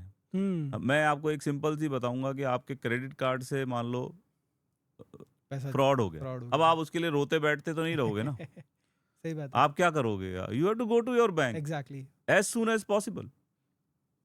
आप कार्ड ब्लॉक करोगे, आप बैंक में जाओगे, आप अथॉरिटी से बात करोगे, करोगे ना हुँ, आप? एग्ज़ैक्टली, आपके 2 करोड़ रुपए चले गए, 2 लाख रुपए चले गए, 2 रुपए भी चले गए, मैं तो कह रहा हूँ, आपने अर्न किया है, it is your right. Exactly. आपको सबको बुरा लगता है, 2 रुपए जाए या 2 करोड़ जाए या 2 लाख जाए। तो हम क्या करेंगे? हम अथॉरिटी से बात करेंगे, हम हुँ, कोशिश करेंगे कि वो और ज़्यादा लंबा एग्रीवेट नहीं हो। एग्रीवेट ना हो और खराब नहीं हो। ठीक है, हमें पैसा मिलेगा, नहीं मिलेगा वो सेम सिचुएशन यहाँ पे। एक सिंपल भाषा में समझाना चाहूँगा कि लिम्स के साथ भी है। हुँ, तो अगर कट ही गए आप तो, इंजरी तो हो ही गई है। अब हमें कुछ तो करना ही पड़ेगा। We can't just sit there and just cry. Exactly, तो हमें एक्ट करना है, और हम जितना हम फ्रॉड के बाद भी पैनिक करेंगे तो हम इधर भागेंगे, उधर भागेंगे, हो सकता है बैंक पहुँचते-पहुँचते गाड़ी 2 टक्कर हो जाए। सही बात है। इसमें भी ऐसे ही होता है, एम्बुलेंस तेज़ चलाएगा, वो करेगा, ठीक है, उसको फ्लूइड चालू करिए, डॉक्टर को इन्फॉर्म करिए, जितना कोशिश करिए जल्दी पहुँचने की, लेकिन जल्दी का मतलब ये नहीं कि हम किसी और प्रॉब्लम में पड़ जाएँ। प्रॉब्लम में पड़ जाए। तो which is very important. And doctor साहब एक और जो डेंजर पॉइंट एक निकल के आता है वो आता है आर्कलीज टेंडन जो कहीं न कहीं जो आर्कलीज टेंडन रप्चर जो होता है, वो बहुत सारा आजकल देखा जा रहा है कि एक्टिव और फिट लोगों में भी मतलब अमूमन हो जाता है, राइट? तो एक इम्पॉर्टेंट मेडिकल पॉइंट पे भी आप ये कुछ मेडिसिन जो स्पेशली अगर मैं बात करूँ तो सर्टेन एंटीबायोटिक्स हो गए जो टेंडन हेल्थ को कहीं ना कहीं अफेक्ट कर सकते हैं, तो इस रिस्क को आप सिंपल लैंग्वेज में कैसे एक्सप्लेन करना चाहेंगे? And the second one thing is कि किसी पेशेंट को अगर ऐसी मेडिसिन प्रेस्क्राइब हो गई हो तो उन्हें अपने डॉक्टर से क्या क्वेश्चंस पूछने चाहिए, वो भी थोड़ा सा बताएं आप एक बार। जी।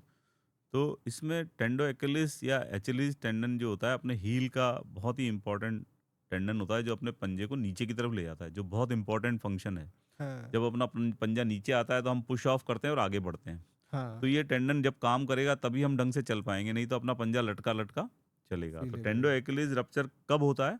या तो स्पोर्ट्स में होता है हम्म। कि स्पोर्ट्स आपका सडन कोई झटका लगा, आप कहीं से कूदे या फुटबॉल या कुछ खेलते वक्त सडनली कुछ हो गया, या कोई हाइट से आप कूद गए और एकदम झटका लग गया, या आपका पैर कहीं अटक गया, आप किसी दिशा में जाना चाह रहा था पैर और उसको दूसरी दिशा में खींच लिया, तो एचिलिस टेंडन टूट जाता है।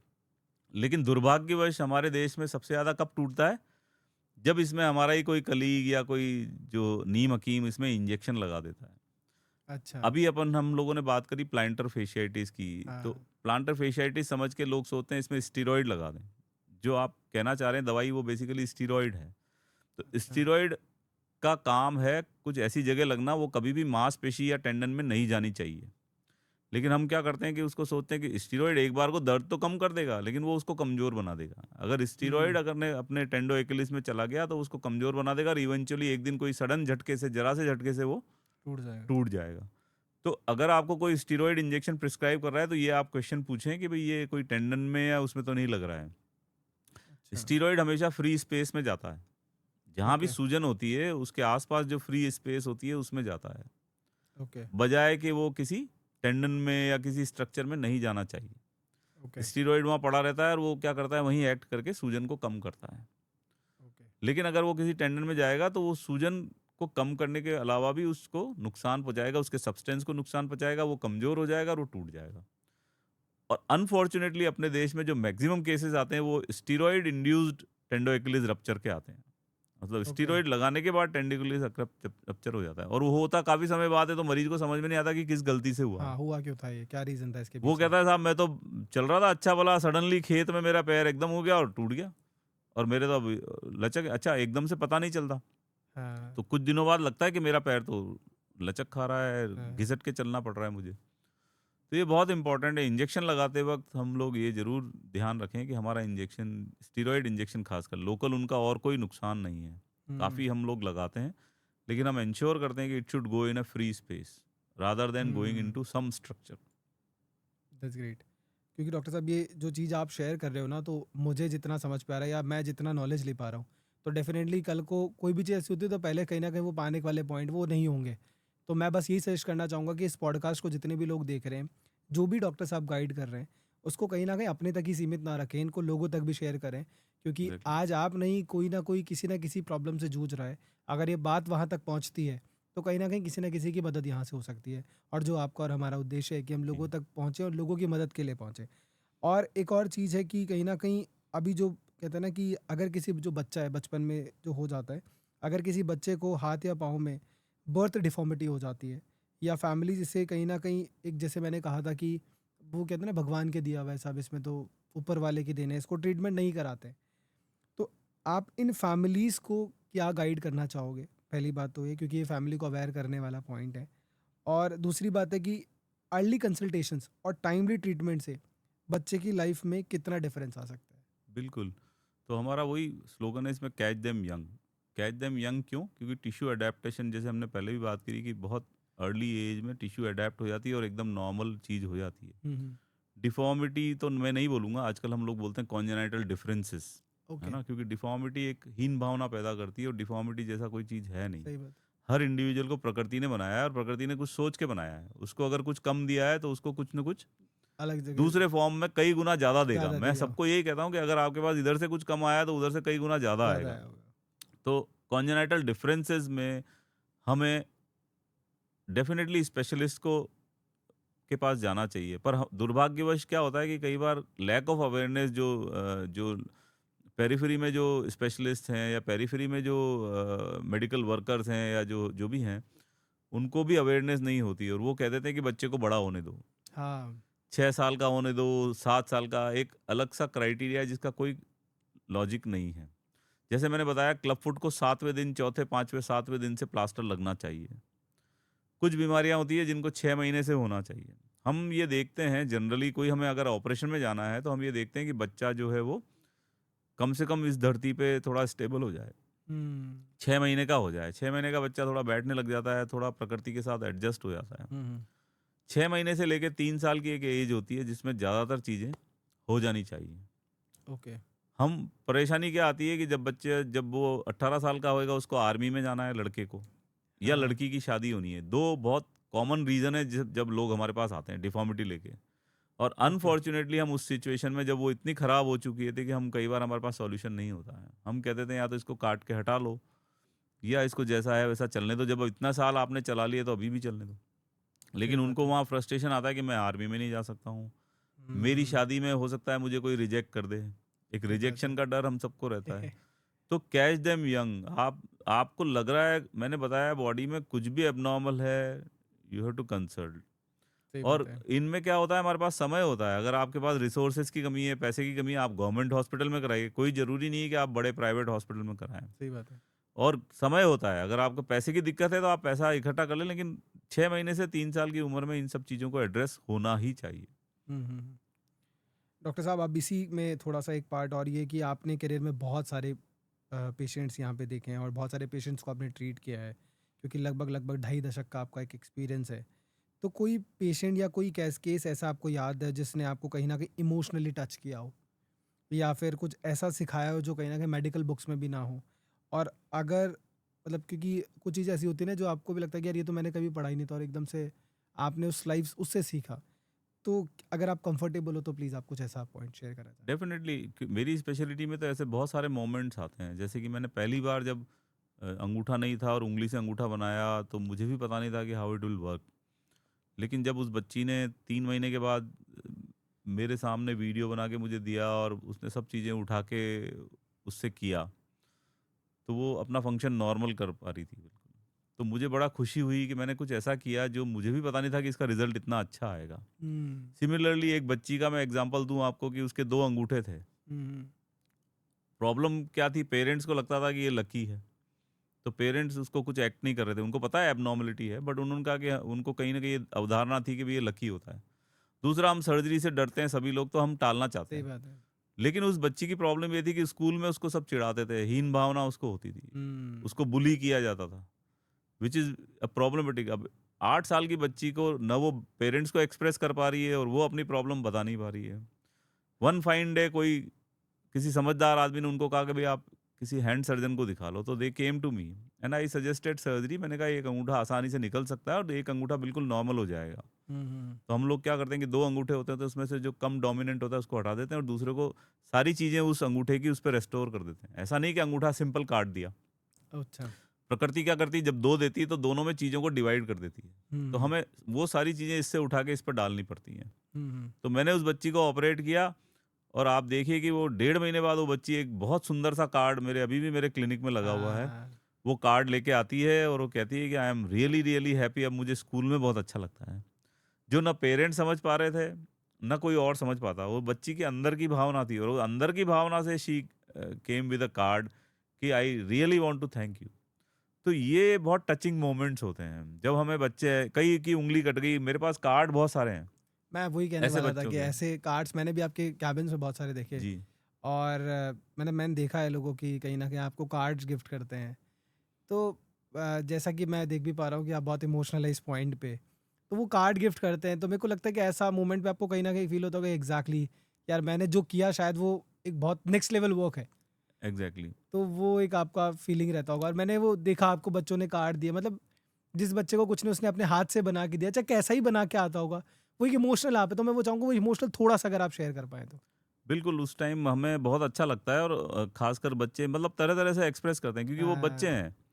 They don't have any kind of कि वो अपना दिमाग लगाएँ कि हम ऐसे, वो या अपना जो प्योर जो हार्ट उनके है। दिमाग हाँ, में आता है वो कर लेते हैं। तो कई बच्चे मुझे इवन प्लास्टर्स गिफ्ट करके गए कि अच्छा। प्लास्टर पे उन्होंने उस पे किसी ने स्पाइडरमैन बना लिया, मैं उनको सबको कहता हूँ, क्योंकि बच्चों को एंगेज करना पड़ता है। तो हाँ, बच्चों को उस चीज़ के प्रति, उसको प्लास्टर अजीब लगेगा, तो वो घर जाके नाराज़ होएगा कि मेरे को प्लास्टर नहीं चाहिए। तो मैं उसको वहाँ एंगेज करता हूँ कि तुम जाना इस पे, मुझे एक अच्छी पेंटिंग बना के और फिर दिखाना।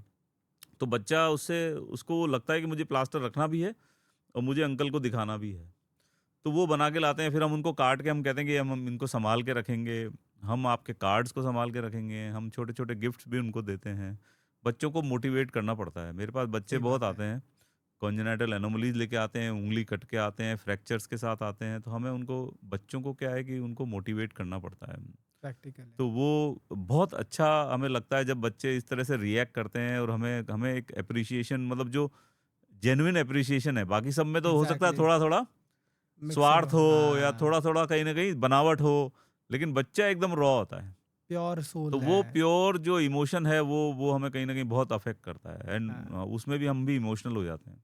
कहीं न कहीं आपको आगे वो ड्राइव करने में बहुत हेल्प करता होगा। एग्ज़ैक्टली, अगर हमने किसी का पेन कम कर दिया, किसी बच्चे की डिफ़ॉर्मिटी कम कर दी, उसकी हीन भावना को कम कर दिया, उसकी बुलिंग को कम कर दिया, वो उसके करियर में बहुत हेल्प करता है। आगे एग्ज़ैक्टली, उसका करियर को जो शेप देगा, वो अगर हीन भावना यहाँ कम हो गई, तो आगे वो एक कॉन्फिडेंट सिटीज़न बनेगा, और एक कॉन्फिडेंट सिटीज़न देश के लिए बहुत अच्छा होता है, which is very, very important.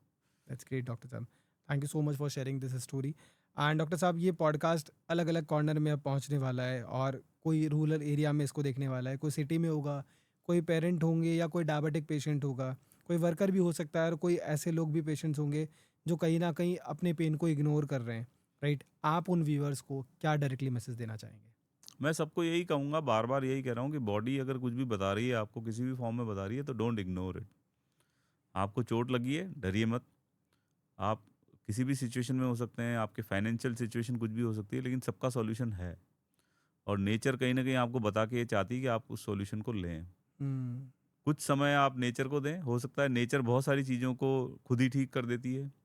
उसके अपने सिस्टम्स हैं, कुछ अपने दादी के नुस्खे भी अपन आज़मा सकते हैं, लेकिन अगर हमें लग रहा है कि ये पर्सिस्टेंट प्रॉब्लम है और कहीं न कहीं हमारे रोज़मर्रा की चीज़ों को अफ़ेक्ट कर रही है, या हमारे दिखने के अंदाज़ को अफ़ेक्ट कर रही है, या हमारे हम अपनी एक्टिविटीज़ में कहीं न कहीं कम हो रहे हैं, या हमारा परफ़ॉर्मेंस कम हो रहा है, तो हम डेफ़िनेटली जो है डॉक्टर से मिलें। और ऐसा कुछ भी नहीं है कि हम उनको डराएँगे या कुछ करेंगे, वो हम हमेशा सर्जरी है, कुछ भी है, उनके ऊपर छोड़ते हैं। हम लेट देम डिसाइड। मैं कभी फ़ोर्स करके, I never do surgeries by force, कि ये हुँ, तो आपको बस ऐसा हो गया और अब आपको करना ही पड़ेगा, नहीं तो आपका ये बिगड़ जाएगा। हम उनको कहते हैं ये प्रॉब्लम है, मेरे विवेक के हिसाब से ये सॉल्यूशन है। हो सकता है मेरे से कोई बड़ा एक्सपीरियंस डॉक्टर उनको कुछ और ऐसा simple solution they they, which is possible. हम प्रैक्टिकल सब ह्यूमन बीइंग्स हैं। आज आप सही भी बात है, काम करते हैं, कोई भी एक इंजीनियर भी है, कोई गाड़ी मैकेनिक है, हो सकता है उसका विवेक कह रहा है, उसका एक्सपीरियंस है। सही बात है, और डॉक्टरी में एक्सपीरियंस बहुत इंपॉर्टेंट है। सही बात है। आज मैं 24 साल के बाद भी मैं कहता हूँ कि मैं I am just half way, you are और या हाफ वे भी मुझे पता नहीं, there is nothing too major. ये एक एग्ज़ैक्टली। मेरा असम्पशन है कि मैं हाफ वे हूँ, और मुझे हुँ, अभी 50% और बहुत कुछ सीखना है। हुँ, हुँ, हुँ, तो हम समय के साथ सीखते हैं, और डॉक्टरी में ये होना चाहिए कि एक्सपीरियंस काउंट ज़रूर होना चाहिए। हुँ। आप एक्सपीरियंस से मिलें, आपको कोई भी डर है या आपको लग रहा है कि नहीं हमें इनकी बात पसंद नहीं आ रही, टेक अ सेकंड ओपिनियन।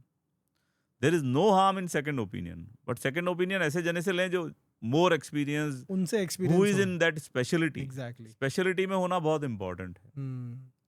तो अगर कोई उस स्पेशलिटी में नहीं है, उस काम को रोज़ नहीं करता, तो हो सकता है वो आपको संतुष्टिपूर्वक जवाब नहीं दे पाए। डॉक्टर साहब ये सारी बातें तो डॉक्टर्स पॉइंट पे चल रही थी। अब आप जाते हैं थोड़ा-सा आपकी पर्सनल लाइफ़ पे। तो एक सवाल है जो आपका डेली रूटीन डे क्या रहता है? क्योंकि आप रेगुलरली पेशेंट से आप कहते हैं कि ना जो कहना कि मिलते भी हैं रेगुलर। तो आपकी डेली लाइफ़ के बारे में थोड़ा-सा मैं जानना चाहूँगा। कैसे आपका दिन शुरुआत होता है? और क्योंकि आप कहीं न कहीं आपको पता नहीं होता ना शाम को भी दोपहर में कौन-सा पेशेंट आ जाएगा। तो आपकी डेली लाइफ़ के बारे में थोड़ा-सा आप थोड़ा-सा बताना चाहें? तो मेरे जो काम है उसमें तनाव बहुत है। तो एग्ज़ैक्टली। मुझे लगता है कि जो मैं तनाव के लिए 2 चीज़ें बहुत इम्पोर्टेंट है, कि एक तो आपकी फ़िटनेस, हुँ, हुँ। और एक आप आध्यात्मिक यानी कि स्पिरिचुअल होना बहुत इम्पोर्टेंट है। भगवान अगर आपके साथ है तो कहीं न कहीं वो आपको हर जगह हेल्प करता है, ऐसा मेरा मानना है। हो सकता है मेरे से कुछ लोग मतभेद हों कि नहीं माने, कि भई हम नहीं हुँ। मानते, बट ऐसा मेरा मानना है। तो मैं सुबह 4 बजे, जिसको ब्रह्म मुहूर्त कहते हैं, मैं उसमें उठता हूँ। अरे रोज़ वाह! सुबह 4 बजे उठता हूँ, और मैं अपना 1 घंटा अपने तैयार वगैरह होने में, और 5 बज के 10 मिनट पे मेरा गोल्फ़, मुझे बहुत शौक है गोल्फ़ खेलने का। अच्छा। तो हम गोल्फ कोर्स पे पहुंच जाते हैं और 5 बज के 10 मिनट पे हम लोग अपनी लाइट की बॉल से खेलना शुरू करते हैं। कई लोग कहते हैं कि इतने अंधेरे में, तो वो भी एक हाँ। एक एक वो है। और 2 घंटे हम लोग ऐसे एनवायरनमेंट में रहते हैं जहाँ ना तो मोबाइल फ़ोन चल रहा है, ना कुछ चल रहा है, हमारा ध्यान सिर्फ एक बॉल पे है और आस-पास में मोर, पक्षी और बहुत अच्छी हवा, पेड़ ये सब हैं। तो उससे मेरा दिन शुरू होता है, फिर मैं अपना जो रूटीन अपना करके और फिर मैं 1 घंटा भगवान को देता हूँ। अरे वाह! 1 घंटा मैं रोज़ पूजा पाठ करता हूँ अपने घर में। मैं कहीं नहीं जाता और कुछ नहीं करता, अपने घर में करता हूँ। 1 घंटा भगवान से मेरा जो समय होता है वो, उसमें भी हम किसी डिस्टर्बेंस को पसंद नहीं करते।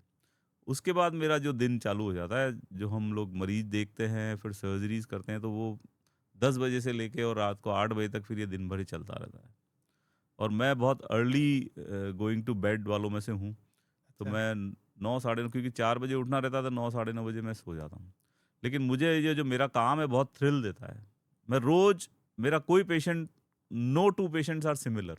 हुँ। मेरी स्पेशलिटी में सबसे अच्छी बात ये है कि हर एक पेशेंट डिफरेंट है। सही कुछ बात है। थोड़ा इधर, कुछ थोड़ा थोड़ा उधर, इधर। कुछ बहुत ज़्यादा उधर, कुछ बहुत ज़्यादा उधर। तो मुझे रोज़ थ्रिल देता है। मुझे रोज़ एक नया चैलेंज आता है, मुझे उसको रोज़ एक नया करना है। फेलियर भी होते हैं, सही ऐसा बात है। नहीं है, as a human exactly. Being I fail and I feel really bad about it. But मैं सीधे-सीधे शब्दों में उनको बताने की कोशिश करता हूँ कि आपकी ये प्रॉब्लम है और ये हो सकता है इसमें थोड़ा ये प्रॉब्लम हो गया, लेकिन हम इसको, तो हम अटेम्प्ट करते हैं कि उसको फिर से वापस सही करें और उस चीज़ को अपनी जगह लाएँ। तो ये मेरा रूटीन है और मुझे लगता है कि इससे मेरा तनाव काफ़ी कम रहता है। अपना खेलने से, अध्यात्म से, भगवान आपको हेल्प करता है, आपकी स्ट्रेस को कम करता है और आप एक फिट रहना बहुत इम्पोर्टेंट है। अपनी डाइट पे कंट्रोल बहुत ज़रूरी है। हुँ। तो मैं अपनी डाइट को बहुत कम रखता हूँ। ये मेरा पर्सनल थोड़ा-सा वो है। ओके। डॉक्टर साहब लास्ट क्वेश्चन जो इस कड़ी में मैं एंड करना चाहूँगा वो ये कि थोड़ा-सा पर्सनल आप ही को लेके है कि अगर आप सर्जरी प्रैक्टिस नहीं कर पाते, तो आप अपनी ज़िंदगी में क्या करना पसंद करते? और इस आंसर के थ्रू हम आपका वो डॉक्टर्स के बियॉन्ड वाला जो एक इंसान है, वो जानना चाहेंगे।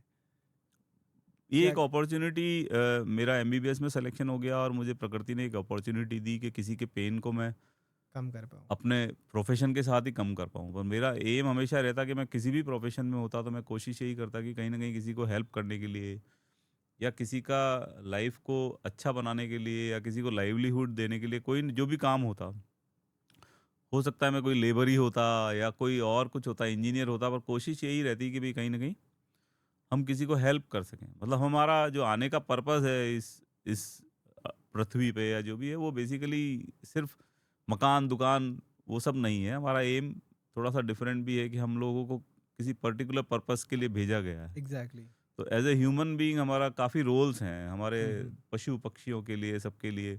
हमारी गीता भी कहती है कि, जो गीता में लिखा हुआ है कि भई हमें हर चीज़ का ध्यान रखना चाहिए प्रकृति का, क्योंकि भगवान को सिर्फ़ जीव से मतलब है। उसको प्रॉपर्टी, सड़क, इन सब से कोई लेना-देना नहीं है। उनका ये है कि भई जीव है और जीव की रक्षा आपको करनी है। मनुष्य है, तो मनुष्य को बुद्धि दी है। सही बात है। विवेक सिर्फ़ अपने पास है। गाय में, कुत्ते में या किसी और पक्षी में विवेक नहीं है। वो उसको अपना खाना खाना है, रोज़ का काम चलाना है, फिर खाना खाना है, फिर रोज़ का काम चलाना है। उसका इतना ही एम है। लेकिन हमें विवेक दिया है तो हम उसको हेल्प करें। सही बात है। हम उस विवेक से उनको भी अपने जीवन यापन में हेल्प करें। पेड़ है, पक्षी है, सबकी हेल्प करें और अपना, ऐसा मेरा सोचना है। बहुत खूब डॉक्टर साहब, क्योंकि आज की कन्वर्सेशन से ये सिर्फ़ एक अब मेडिकल नॉलेज पे ही नहीं कहूँगा, बहुत सारी चीज़ें हमें आपसे सीखने को मिली और डेफ़िनेटली जितने लोग इस पॉडकास्ट को देख रहे हैं, उनको बहुत सारी चीज़ें आज आपसे सीखने को मिली। Thank you so much doctor साहब फॉर योर वैल्यूएबल टाइम। मुझे पता है आपका समय बहुत कीमती है। अभी भी आप नो डाउटली अभी शायद आप फ़ोन स्विच ऑफ पे है। बहुत सारे लोग हो सकता है पैनिक में हो कि डॉक्टर साहब का फ़ोन स्विच ऑफ है और कहीं न कहीं आपसे वो रेगुलर बेसिस पे कनेक्ट कर पाते हैं। Thank you so much first of this कि सर आपका समय हमें मिला और वो समय कहीं न कहीं मेरे लिए नहीं, पूरे उन तमाम लोगों तक जिनको ये पॉडकास्ट वहाँ तक पहुँचेगा, क्योंकि ये मैंने जैसे बताया कि हर घर-घर, गाँव-गाँव तक ये पहुँचता है। तो हेल्प मिलेगी उनको वो करने में और कहीं न कहीं अगर मैं एक चीज़ और ऐड ऑन करना चाहूँगा इसी में कि आपकी आज जो इनसाइट्स हमें मिले, वो डेफ़िनेटली ऐसे इनसाइट्स थे जो रिमार्केबल थे। हमने कभी नहीं सुने थे ऐसे कि ऐसा भी हो सकता है और जैसे मैंने कहा कि आप जो वर्क करते हैं डेफ़िनेटली कोई एक चमत्कार से कम नहीं है।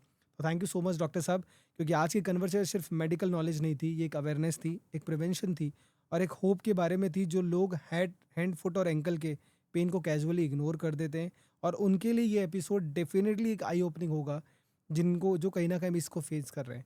So thank you so much, Dr. Saab, for sharing your knowledge and experience with us.